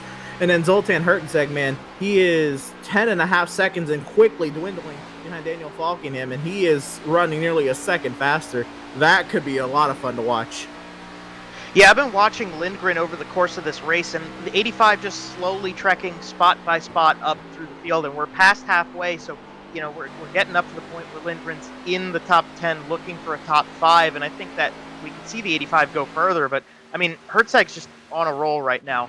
96 car has been fast. There's no more you can say about it. Don't sugarcoat it or don't over exaggerate it. It is a fast machine. Right now he's got the fresher rubber. The 96 car is moving spot by spot, goes around the outside of John Barry and just getting closer and closer to the number 20 once again, maybe shaping up to try to take back that race lead in a handful of laps. It's somewhere to the tune of a 12-13 lap difference for Zoltan Herzeg to the rest of our race leaders, Daniel Falkingham, Anthony Emery, Chad Oxendine, Will Klein, the 4 drivers ahead of him as he lifts out of the throttle for a moment there for Justin Ford into turn 1, and you see the gap is just dwindling. It's very quickly closing, I'd say, in relative terms. I mean, that's a quick quick close up to Will Klein. He's taking a tenth or so off every few moments, and you see there goes another half tenth as he just continues to reel that 48 car in. So Zoltan Herczag is certainly working his way up, but I still just don't know how this is going to work out for him, because at some point that advantage is going to equalize, right? Unless he runs this run again very, very deep and loses even more time as these guys pit, I really don't know how it's going to work out for him yet. We've seen it happen before, I'm sure, but it's interesting. Going off strategy, certainly you have to do it if you want to better somebody, just like when you're battling somebody. You can't run the same line and expect to pass them. So I like the move, I guess, in that sense, for Zoltan Herczag to change things up. I'm just not exactly sure how it's going to work out for him just yet. Checking in on some other battles throughout the field, David Schutt is just in behind Spencer Ray, and these guys are ahead of Elijah Gracia, so they're just inside of the top 20. Scott Shire is back here as well, Nicholas Caressel. Sean Williams, he has sorted himself into the 16th position so far. Cody Miller ahead of him in the 28 car. Terrell Baker, TCB, keeping things nice and quietly clean in this 25 car, and just riding around currently into the 14th spot. Yeah, TCB, just trying to see the end of this. We go back to Kansas, man. He was, I think he was letting people by, but he was really riding that high side those last 20, 30 laps and out of control. So I think here, first of all, being on the lead lap is huge, but just keeping himself in this race is going to do wonders for this 25. We'll see what he can do. We'll see maybe if there's some sort of strategy move he can maybe improve out of 14th. But right now, this, just finishing this race would be phenomenal for Terrell Baker. Hey, and you got to play it week by week. I mean, take the small wins, take the small opportunities to learn to get better, and hope, you can put it to the test the next time you get a chance. You got a couple cars on screen just battling it out and running together. Lindgren has these two guys right in front of him to deal with. He's got Cheney in his sights, so maybe we'll see Lindgren get one spot further up and get around this car. Maybe he can start trekking more towards the top 5 in due time. Meanwhile, Will Klein is starting to close in and on the 66 car of Chad Oxendine, and this gap is also slowly closing. So as Klein has to start wondering about when Zoltan might catch him, well, Will is starting to catch up to Chad, and this is going to be an interesting three-way battle, I'm sure, once Zoltan catches up. I'd imagine the gap from the 96 to the 48 is closing faster than the gap from the 48 to the 66, so as those two differently sized gaps meet in the middle, I think we'll have about a 3-car battle here very, very soon between Oxendine, Klein, and Herczag. This could be very, very interesting as these 3 different strategies meet. Oxendine and Klein off-cycle by about a lap, but then it's 13 laps back to Zoltan Herczag. Yeah, and we've seen the advantage Herczag has had on the leaders diminish. I mean, he's still half a second at this point, but he's not gaining at the rate he was, and we knew this was going to happen. As he put laps on the tires, they're not just going to magically perform like they're fresh tires. But we're going to see this equal out, and as he gets the harder or higher up competition, it's going to get even more difficult for him to overtake that competition because his tires aren't as fresh. It's going to be really interesting to see if Zoltan's going to be able to keep any sort of advantage by the time he gets to these two. Yeah, I agree with that 100%. And what we're seeing out on the track right now, dynamically, you've got the tires wearing out. So the guys who've got cars that are a little bit better underneath them over the course of the long run, they're starting to come up to the front.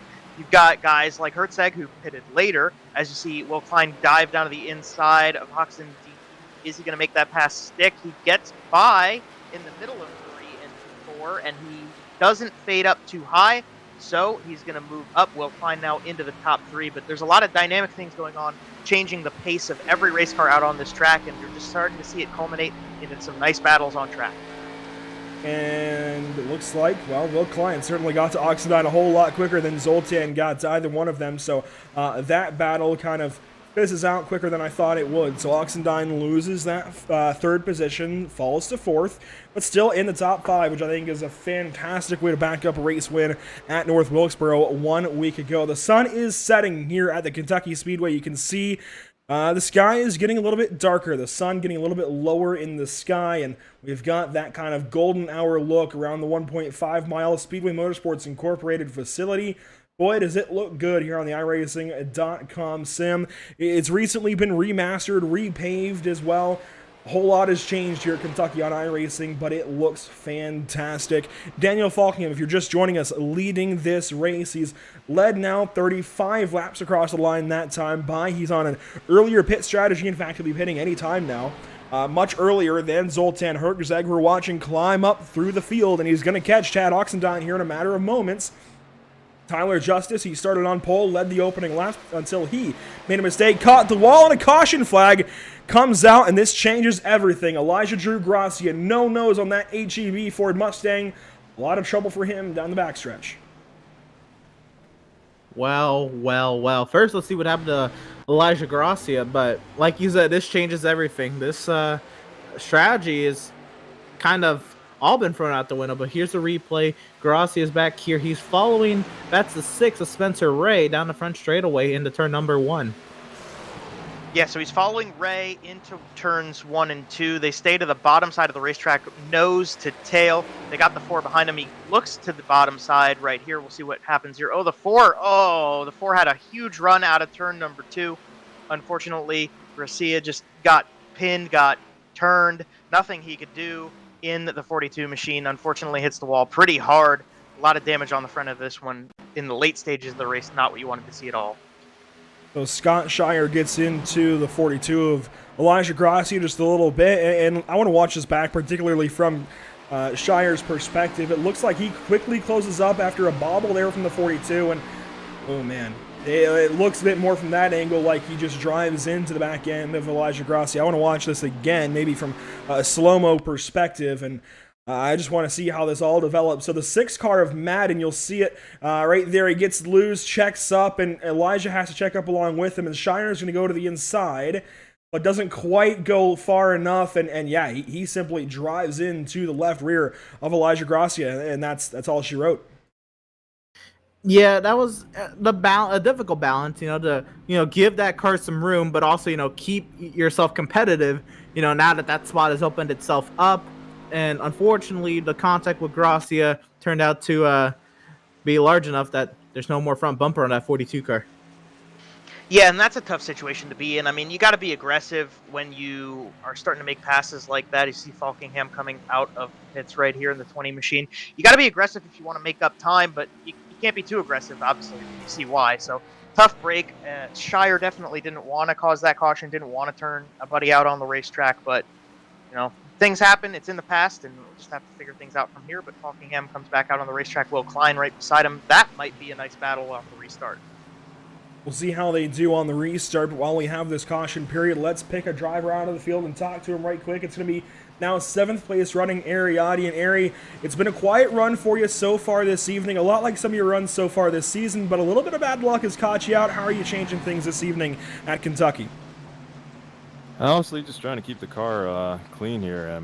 I'm finding a really difficult time trying to get through 3 and 4, but just trying to keep the nose clean and just doing the best as I can right now. And certainly keeping things clean this evening. You started in the top 10, now you're back into that top 10. There's been a lot of crazy battles back there around that kind of top 10 cutoff, though. What have you learned so far in this race, almost 90 laps in, about 50-some to go? I know the cars, the Cup cars get aero tight. I'm not so sure that's the case in these cars if they implemented that, but it seems like the cars are getting really, really tight if you're right behind someone. So if you can keep your nose clean, get some cleaner, I think you can run whatever line you want to. But so long as you're behind a car, it definitely doesn't drive the way it used to, or it does when you're by yourself. So I'll do my best just to run some clean lines here and see if I can stay in the top 10. In Ari, we've talked about it each week since leaving Daytona, a big difference in that aero package. Do you think that's the difference, a much smaller front splitter just changing things up? And how does the balance change throughout the run? The car's just gotten tighter and tighter throughout the race. It seems like you can run pretty well, maybe 5 laps in, but after that, it's just if you don't burn the right front off, you can make up some positions. But if you run it as hard as you can, then you're just going to go back. So I'll do my best to save my right front here. We got 50-something laps to go, so hopefully we don't have any more cautions, and the long run guys can make their way up front here. Yeah, just inside of 60 laps remaining. Who do you have to thank? Who do you have to shout out so far? I would thank my wife for letting me race here. 9 months pregnant, she says. John for running the league, and all the guys who show up throughout the week. It's always fun. All right, Ari, thanks so much for that amazing feedback. By the way, I'd like to be a crew chief for you after that. That was fantastic feedback on what the car is doing for you. Best of luck so far for the rest of the evening, rather. Like I said, just under 60 laps to go. Go get them. I appreciate it. Ariotti working now inside the top 10. We'll see what he can do in this little run to the finish. Just over 50 to go. It's kind of in that in-between spot, guys, where maybe you can go to the end, maybe you can't. I think it's up to the tires. Obviously, the fuel has been proven to be able to go over 50 laps. In fact, almost 60. I think over 60, but it's a matter of whether or not you want to actually run the tires out that far. And to be honest, I think it might be more beneficial to do so. Yeah, absolutely. I think the drivers who push early here, they're going to be the ones in trouble late just because of the length of this run. But we'll see how this all plays out.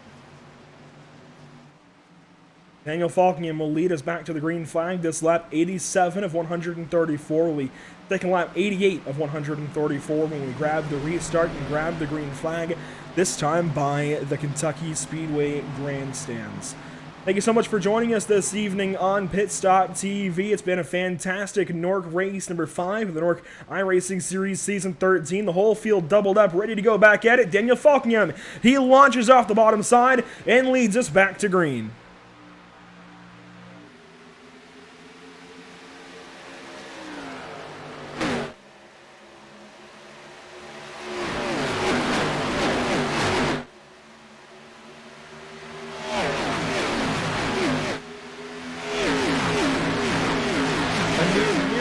The restart between Will Klein and Anthony Emery. Will Klein clears up the second now. Does he have anything for the Daniel Falkingham driving away from him already 3/10 after one lap?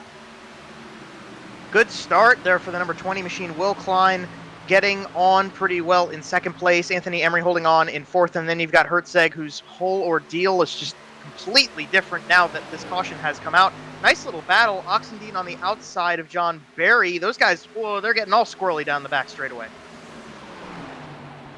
Barry on the outside of Cheney now is a great catch in 1 and 2. Things shake up behind him. Ariotti now loses a spot down to 8th. There's Zach Lindgren as well as the side-by-side battle continues for Barry and Cheney.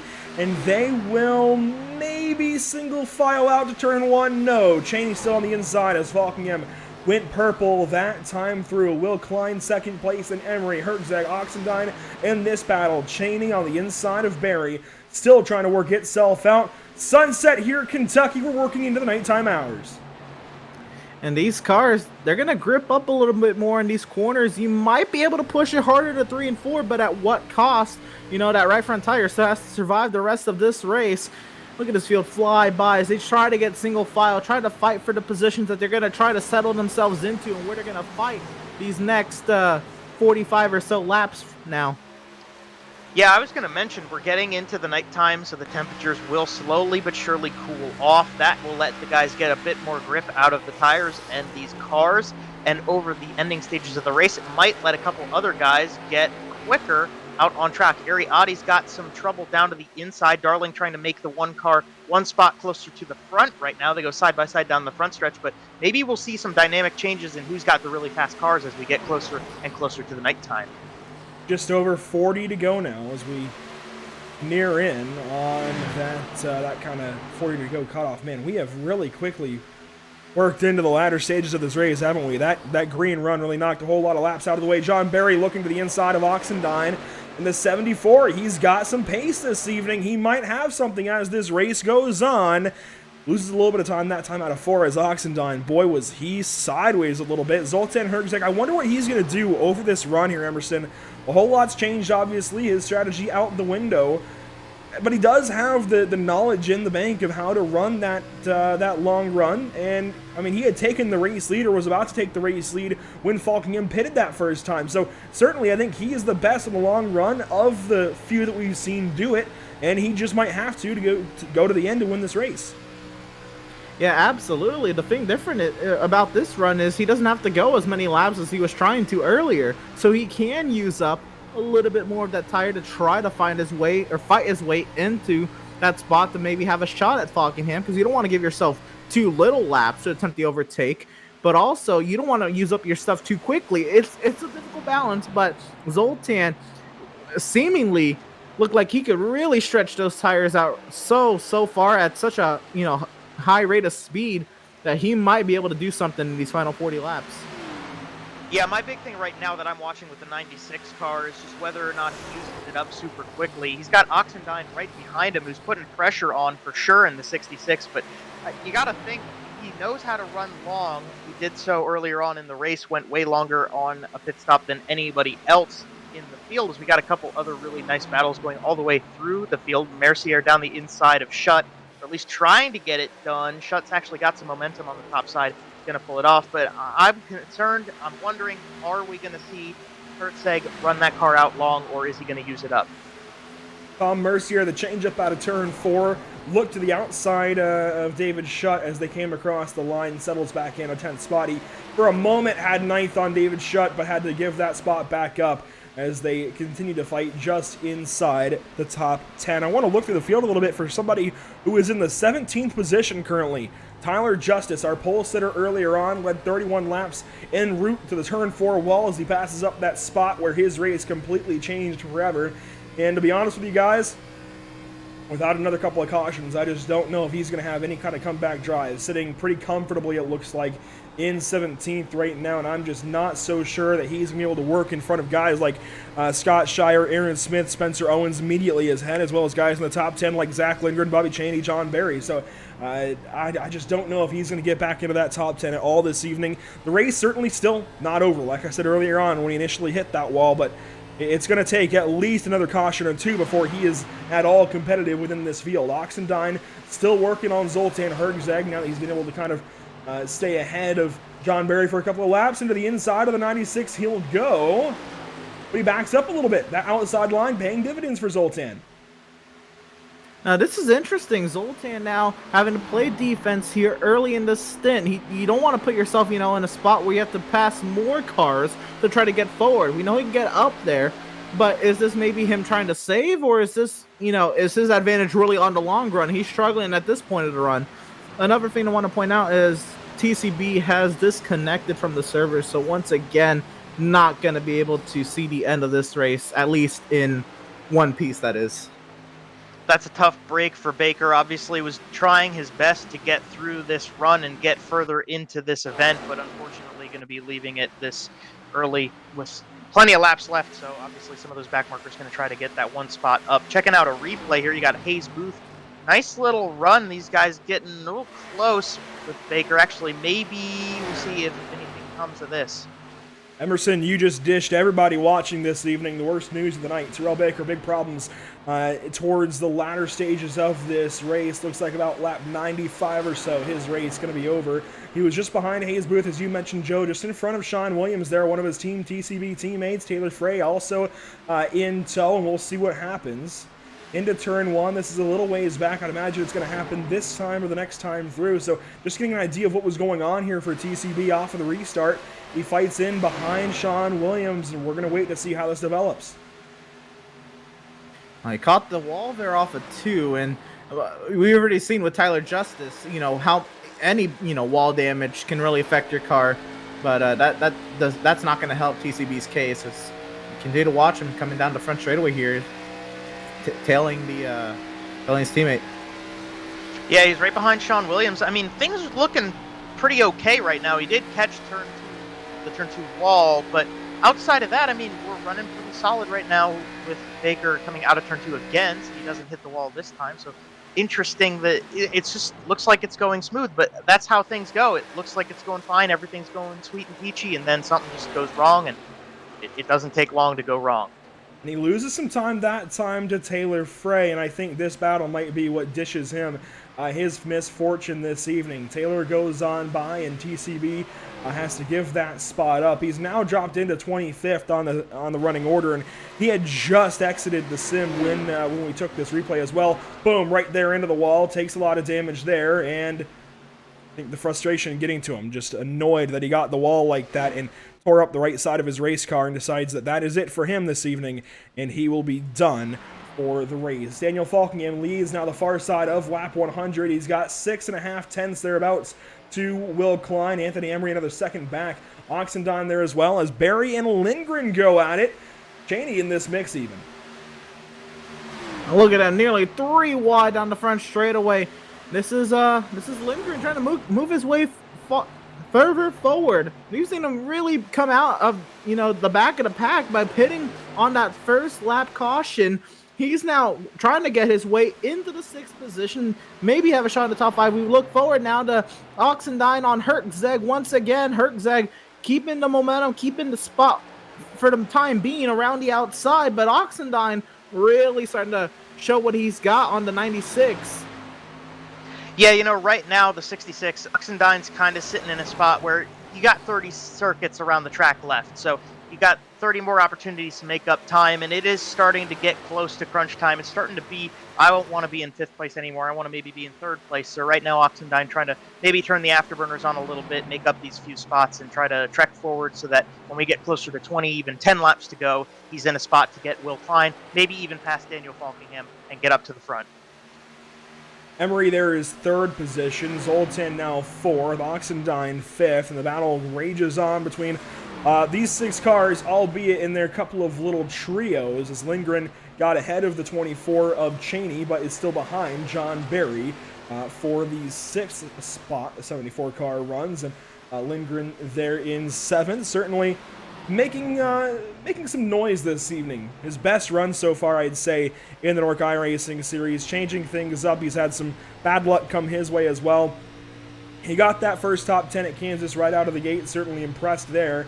But then along the way, Michigan did not go well. He got turned into the outside wall pretty early on in that one. Last week at North Wilkesboro, man, he had some great runs going, Emerson, but every turn of the way, it seemed like some kind of treachery was up ahead, got taken out of it a couple of times, stayed in it for a decent finish, but not a top 10 like he would have wanted. This evening, though, he's got a lot more speed. He's following one of the best in the business, just past one of the best in the business, in John Barry and Bobby Cheney, respectively.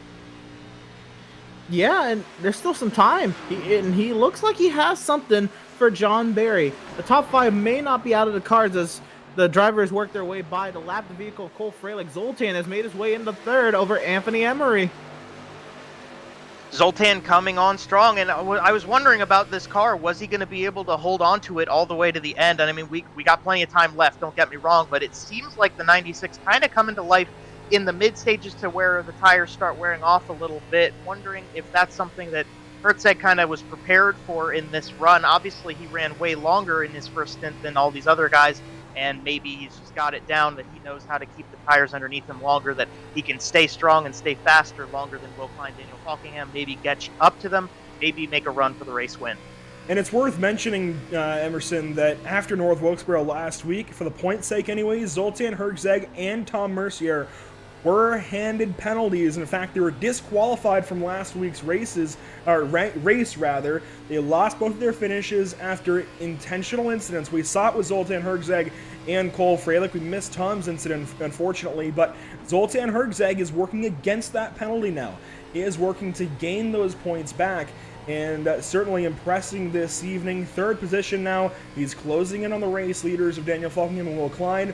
And also, last week was Will Klein's first opportunity to pop up into the race lead. So, as the mid-season approaches, as we get to that kind of groove, and these drivers starting to come alive like we need to, and as we get closer and closer to just 20 laps to go, the 96 is coming alive under the lights.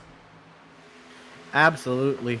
I mean, what would it mean to him to get it done after, what happened last week with him and Cole Freilich, and then the penalty? Like, if he was able to close the deal here, I think that would make up almost completely for North Wilkesboro. You can throw that away. He's able to get it done here, but he's got 2 very competitive, very fast cars to work his way through. We've seen him have the pace to, but again, catching and passing, 2 different things. He's also got to still catch Will Klein.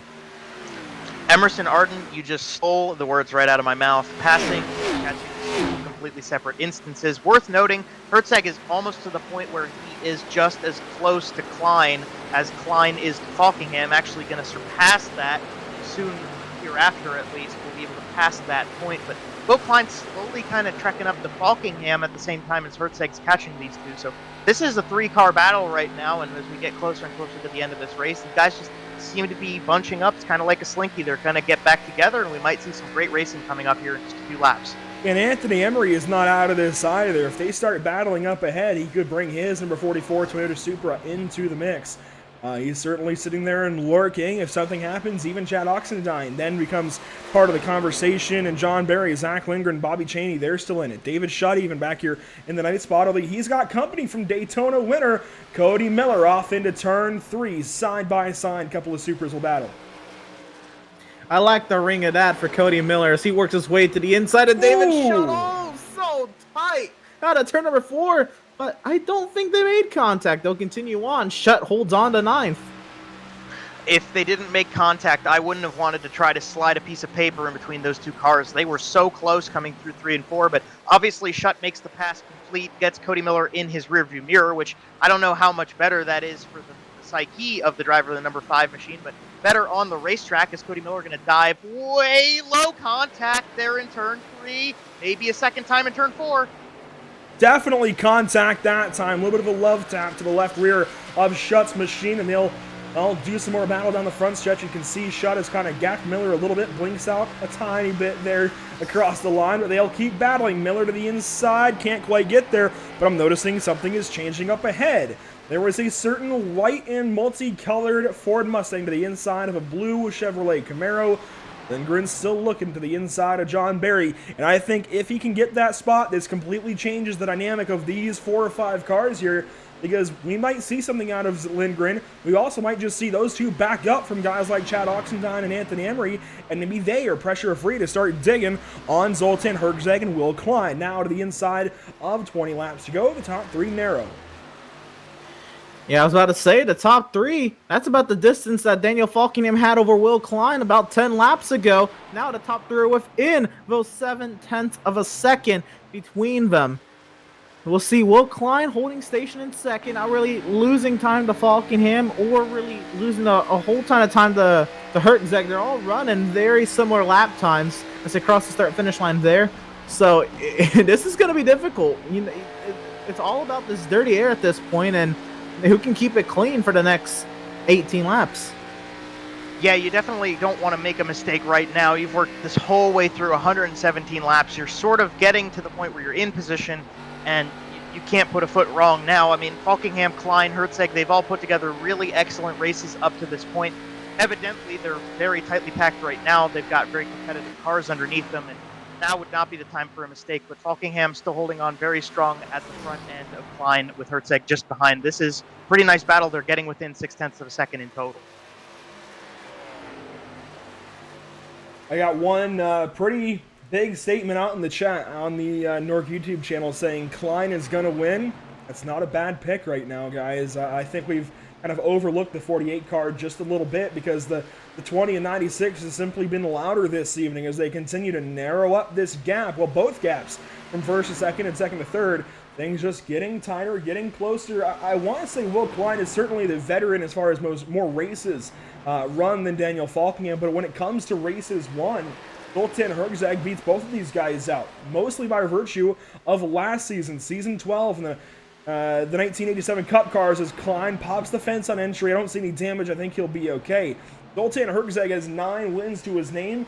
Klein and Falkingham, after Falkingham's 2 wins this season, tied up at 6. So it feels like Will Klein's certainly been in NORC a whole lot longer. I'm sure the viewers will agree. But oddly enough, Zoltan Herzeg, 3 more wins than either of the drivers up ahead. We'll see how these 3 overall NORC veterans do in this battle to the end. Well, one of these 3 looking to add at least 1 win to their name. It couldn't be none of these 3 also, but we have 15 laps to go, and it continues to tighten up. But again, the top 3 still staying about equidistant from one another. This is really, really interesting to me that Klein is catching Falkingham at a very similar pace that Zoltan's catching Klein. Well, now Zoltan all over the back end of Klein. We watch this battle once again. Lindgren trying to complete the pass on John Barry into turn 1. He's got to send it in there, I think, if he's going to want to complete it, and he should clear there, back up front.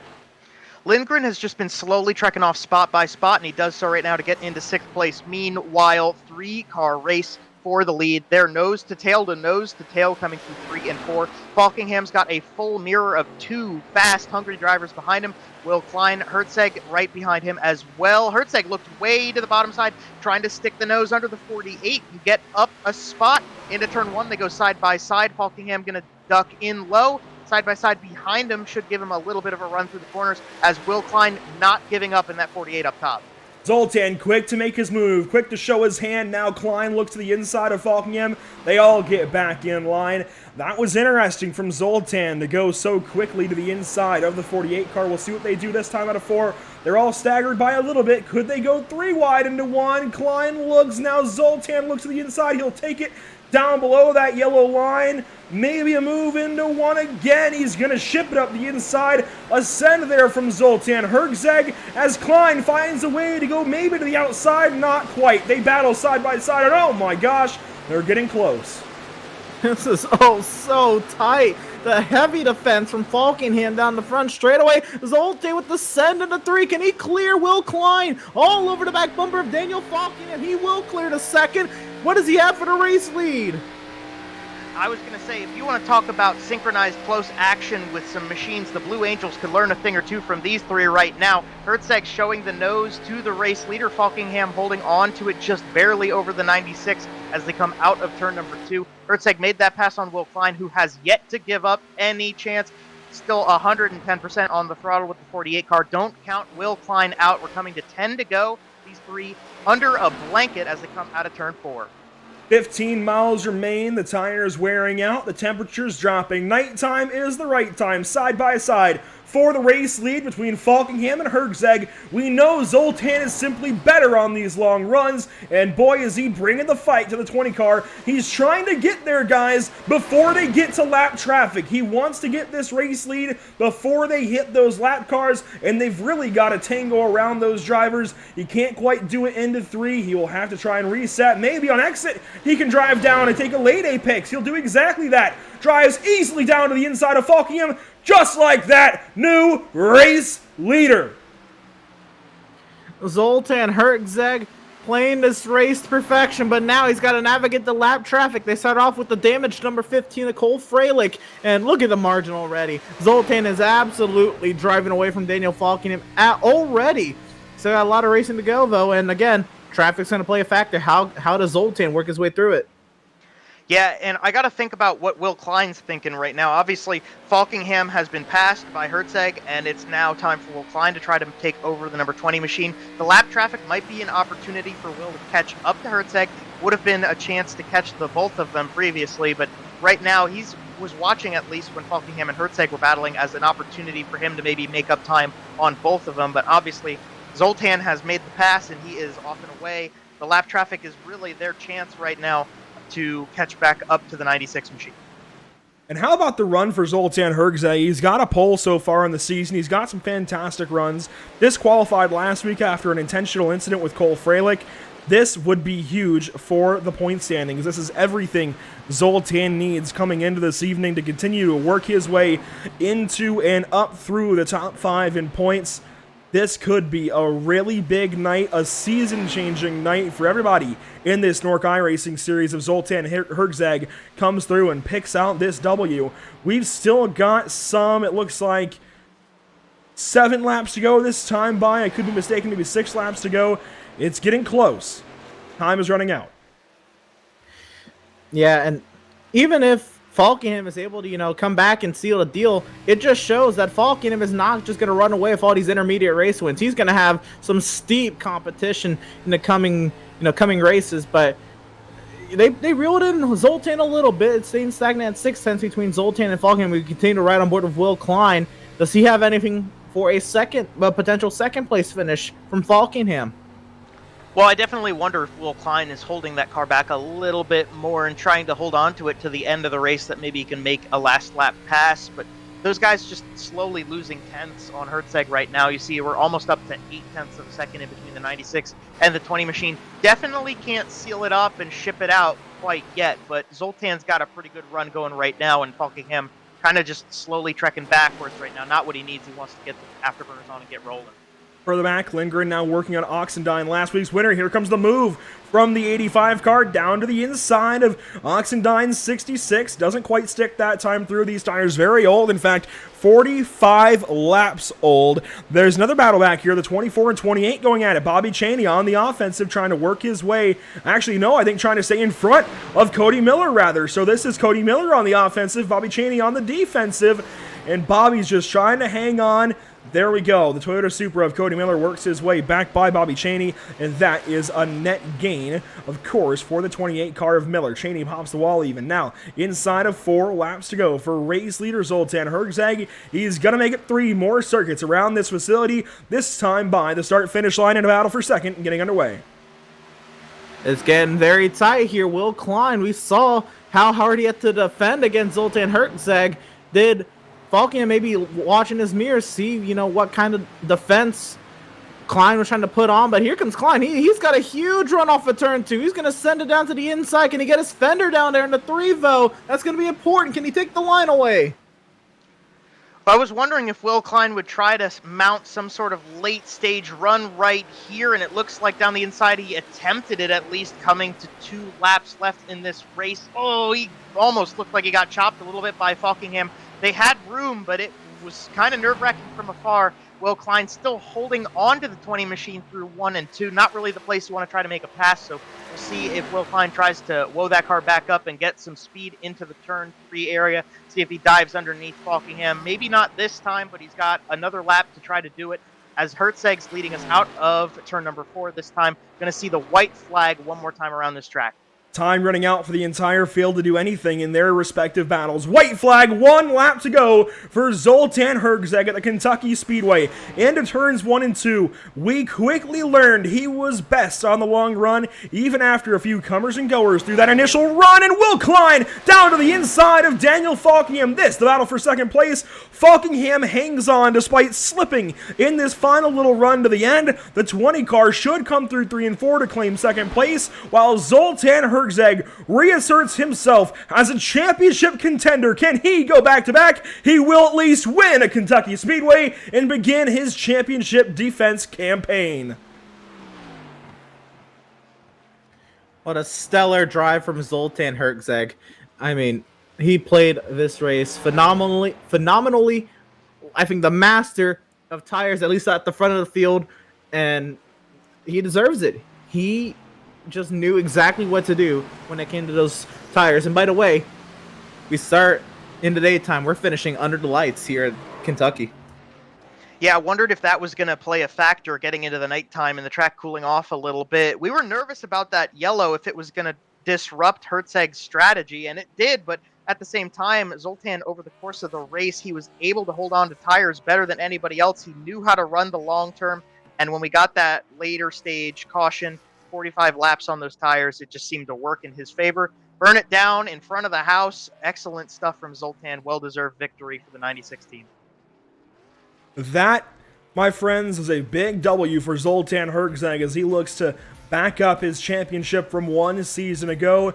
Enters season 13. Took a little while to get going, but once he did, boy, that 96 has been on fire. Enters this evening 3rd in the point standings and is quickly going to start making up ground. He might even be 2nd after this one, but Falkingham was right behind. It's going to be a while before he gets up there and battles for a points lead. We will step aside. We'll be right back to you momentarily with post-race coverage and top 3 interviews with Zoltan Herzeg, Daniel Falkingham, and Will Klein this evening from the Kentucky Speedway. Herzeg wins it in an epic battle down to the line. Don't go anywhere. Post-race coverage on the way.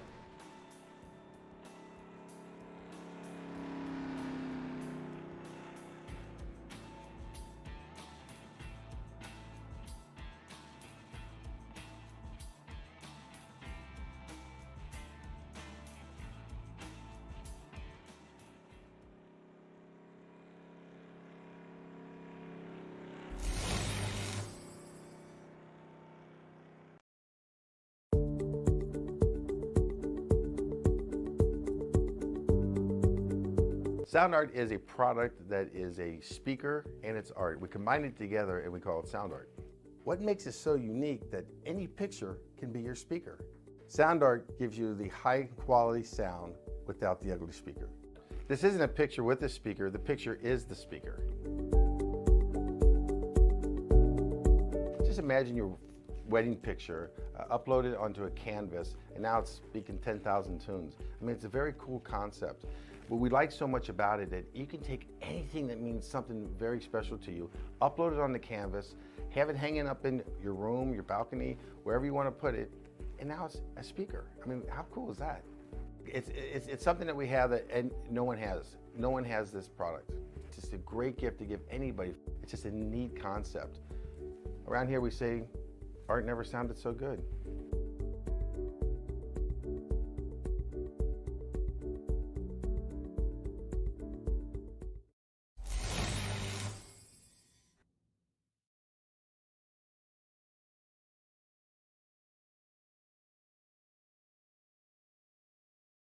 After months of quarantine, we're all interested in how we can become our best self. The team at Permanent Makeup and Cryo is here to help you get the flawless makeup look every day without the extra effort or time. When it comes to your appearance, you deserve the best care that money can buy.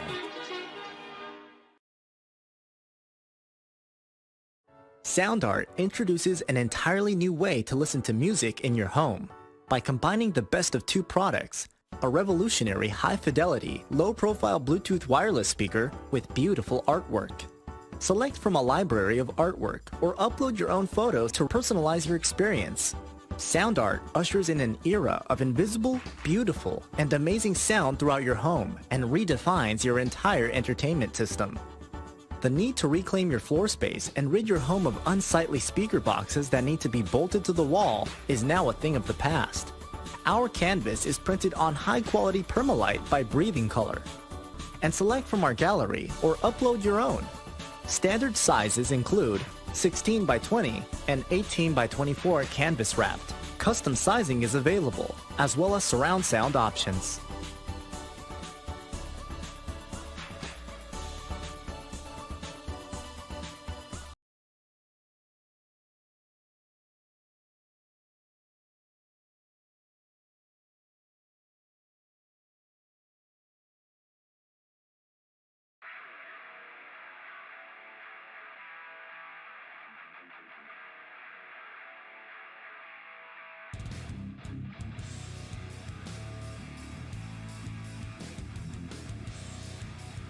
Welcome back to the Kentucky Speedway. We just saw an epic fight to the finish.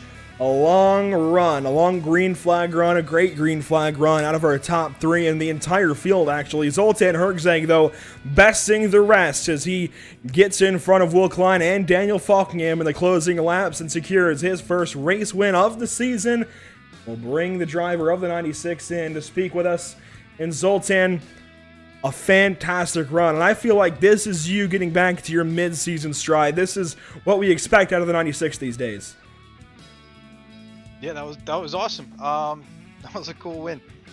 I started in the back. I wasn't too sure how I was gonna go. I wasn't quick in practice at all, and I was like, all right, I'll just chill in the back, learn it, you know. And I think that really helped, just driving around everybody, learning what to do and what not to do, and that was huge. It was weird. You had to drive it on the right rear, and it was tough because if you didn't do it right, the thing was just push. And it was just a really cool race, clean racing, which was awesome. Just a lot of fun.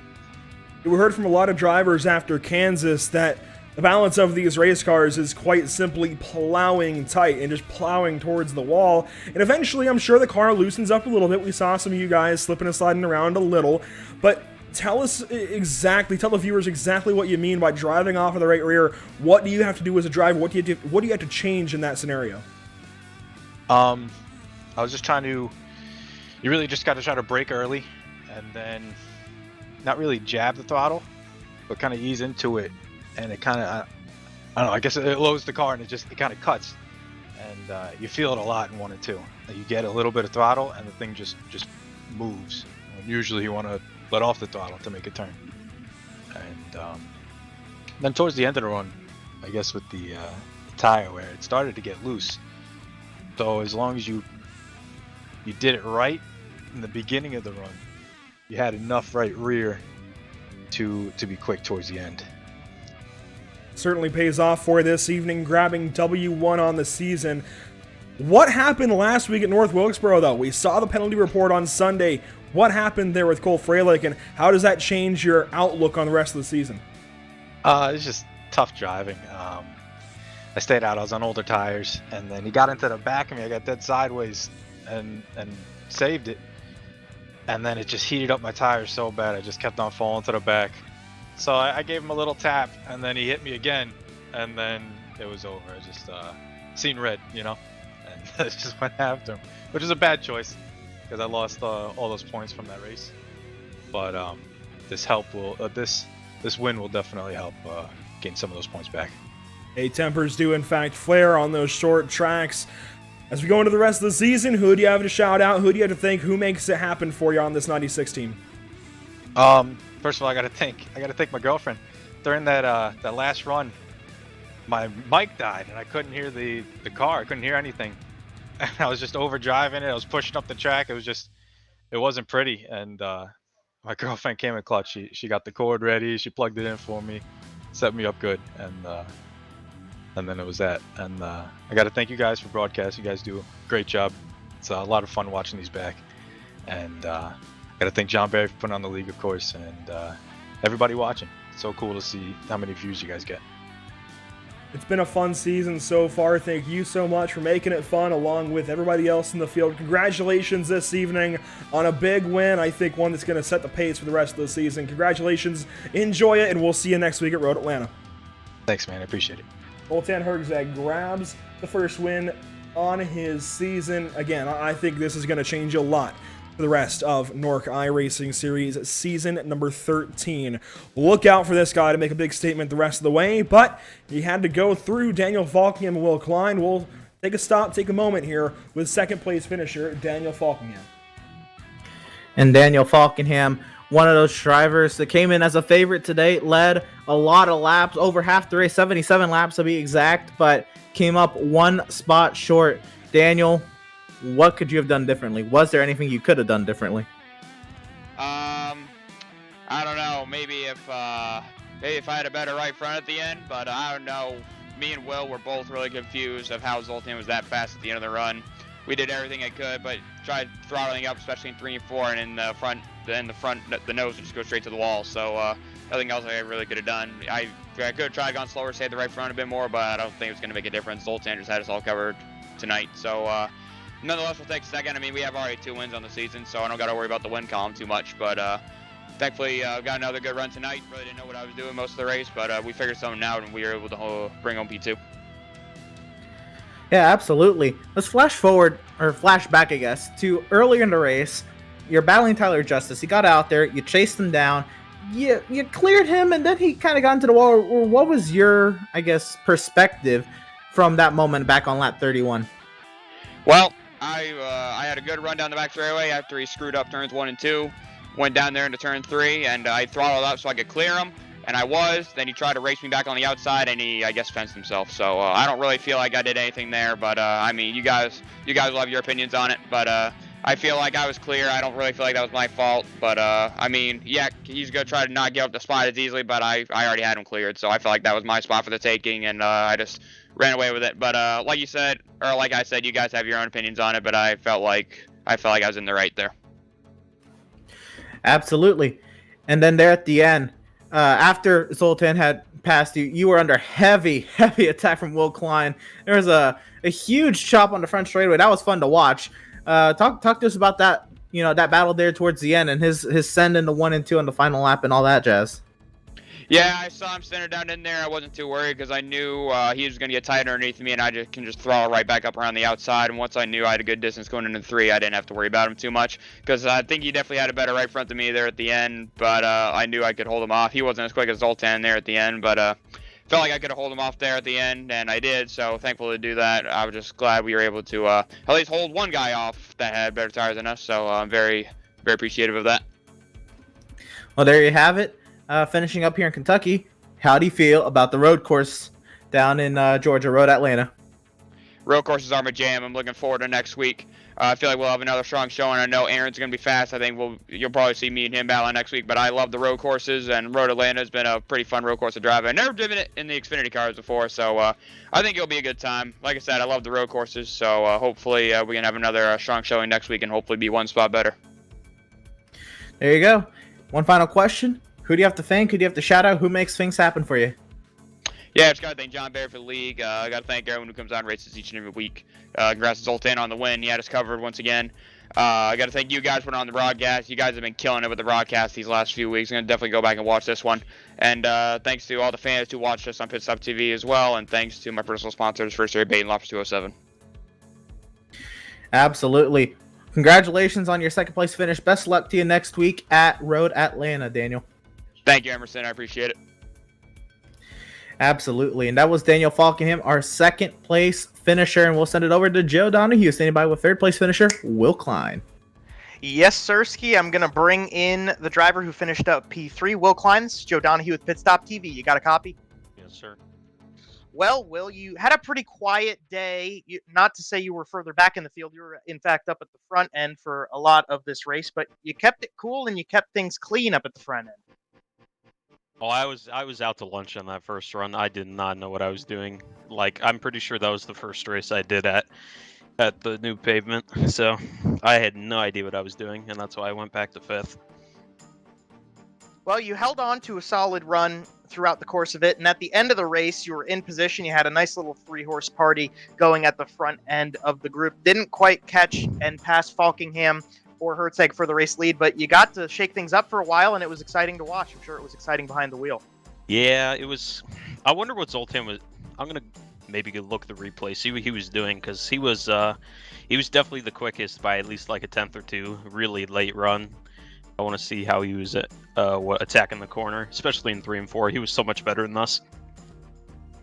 He definitely had things figured out on this track for sure, but you don't cut yourself short. I mean, third place is a plenty good performance, and it gets you good points to run through this championship as the season progresses. Yeah, but I put pressure on myself to win. Well, if you're going to put that pressure on yourself, I want to hear what you're thinking about next time. Obviously, going to Road Atlanta is going to be very different than running at Kentucky. What are your thoughts? What preparation do you have, and how do you feel going into Road Atlanta next time? I'm not a big fan of the road course. It is my birthday, so maybe I might just drink instead. That sounds good. Well, I can't tell you not to. You got to live your own life right there. But hey, if you bring it out at Road Atlanta, it would be exciting to see what you can put together with that 48 team. I'll probably be out. In the meantime, we'll see what you can do, Will. Before we go and let you celebrate this P3 finish tonight, we'll give you center stage. Anybody you want to thank, anything you want to throw out there on the broadcast here tonight? John, for putting on the league, thank you. Thanks to you guys for broadcasting. I know you guys are a new partner this year, and thank you to the people watching. Absolutely, Will. Well, hey, congratulations from us here at Pit Stop TV and everybody else watching. We'll hope to see some big things out of you as the season progresses. Good luck, my friend. Thank you. Will Klein getting things done this evening. Joe talking to him, and boy, that is quintessential Will Klein, isn't it? Just, I mean, that is what you get with the driver of the 48 car. But that was a funny one. I could tell, Joe, you were a little bit thrown off by that one, but we'll take a look at our race results this evening. Zoltan Hertzeg comes in and, I mean, just schools the field, I feel like, on that last run to the end, and he showed signs of life in that long run to that pit stop. And quite honestly, the way the caution flags fell, I don't know if he would have been so dominating in that final run if not for the earlier run where he learned how the car was going to transition over the course of 60 or so laps. And I really feel like that early run, while it didn't get to follow through in terms of strategy, certainly helped the driver of the 96 learn what the car was going to do and learn what he needed out of his Chevrolet Camaro in order to win this race this evening. A couple of other Chevrolets finished second and third, Falkingham and Klein respectively. Then Anthony Emery, the first non-Chevrolet in the top 10. He finishes fourth in his Toyota Supra in the number 44 car. Chad Oxendine finishes fifth. Zach Lindgren, originally out of New Mexico, now making things happen in the great state of North Carolina. Had the pleasure of spending a lot of time with that guy, I'll tell you what, over the last couple of years, and he's suddenly tearing things up. This is a run that he really needed, making a lot of headway, I'd say, in the NORC iRacing Series. We'll see if he bumps his way into the top 20 after this one. John Barry, though, one of the only 2 previous winners here at Kentucky in the NORC iRacing Series, gets things down to top 10. That's got to feel pretty good as he works his way up in the points. Cody Miller, after missing last week, gets himself another top 10. Bobby Chaney along there with him, and David Shutt even completes that top 10 with his teammates Bobby Chaney and Anthony Emery up ahead. On to the second page of results. Here's some guys that need some decent runs to keep themselves up there in the points. Scott Shire, he'll come home 11th. Spencer Owens, big old P12 for car number 12.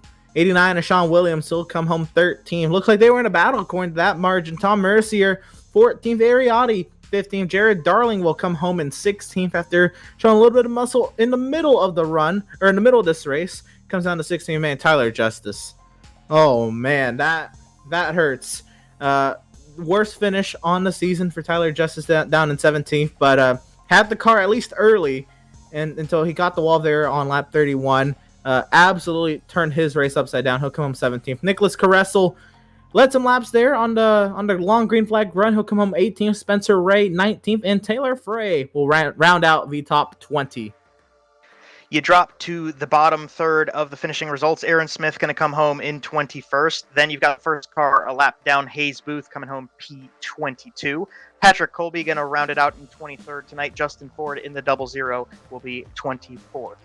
Elijah Racia going to be coming home in 25th spot at the end of this one. And the guy I often refer to as the Madman, Cole Freilich, in P26.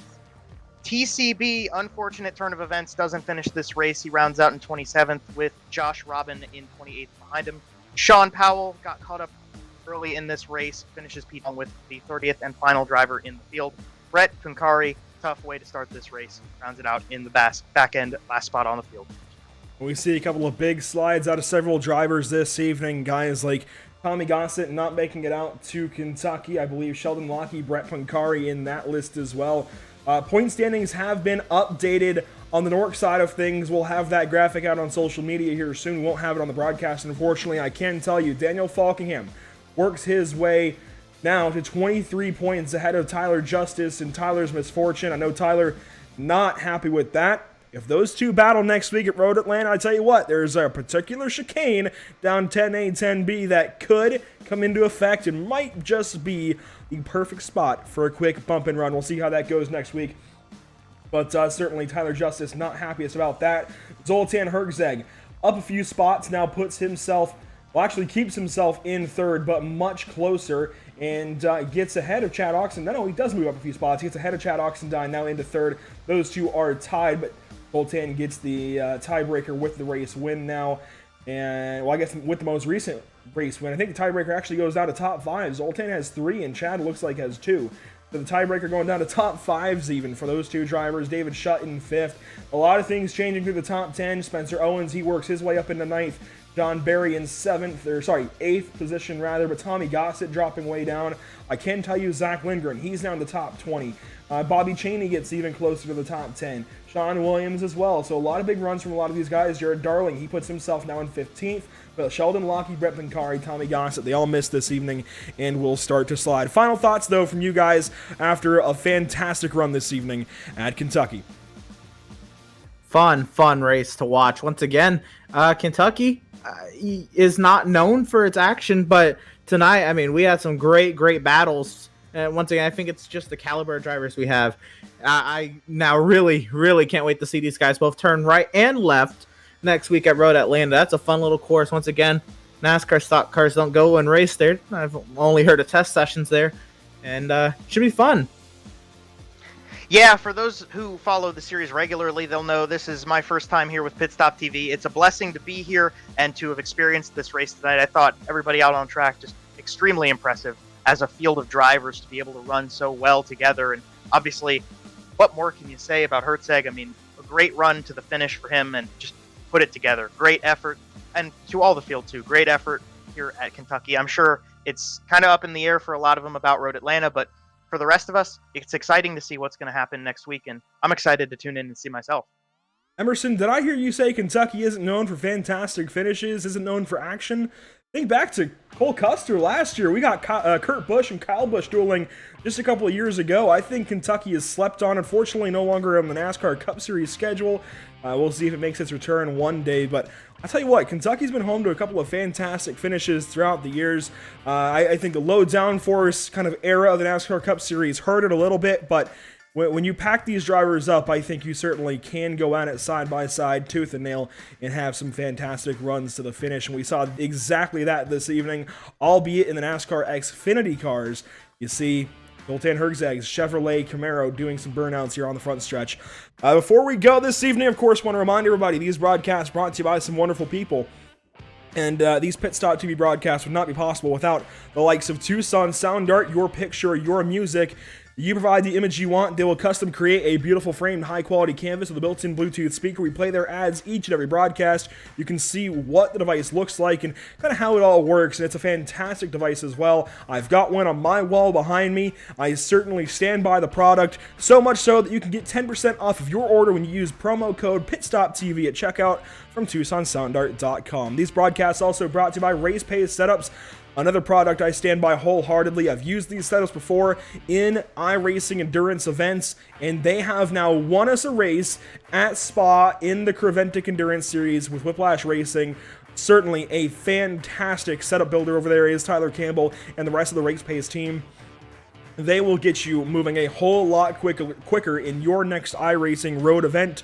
Just go to their Discord, check out what they've got. You can even special request a paint scheme. All they not a paint scheme, rather a setup. That kind of threw me off. All they ask for is a couple of donations to go their way if you can provide them, but certainly you do not have to pay to pick up pace with RacePace. These broadcasts also brought to you by Permanent Makeup and Cryo in Maine, where you deserve the best care that money can buy. Ashley Bollier and her team of specialists will fix you up the way you need going into the summer season here in 2021. By all means, check them out on Facebook and Instagram at Permanent Makeup and Cryo in Maine and on their website at permanentmakeupinmaine.com. And of course, these broadcasts brought to you by Whiplash Media, the official graphic and camera provider of Pit Stop TV. We can't forget BAM Racing videos by a race fan for the racing community. Thank you so much for watching this evening, but that will conclude our coverage tonight from the Kentucky Speedway of the NORC iRacing Series. We at Pit Stop TV thank you for tuning in and joining us for tonight's action, and we hope you enjoyed tonight's broadcast.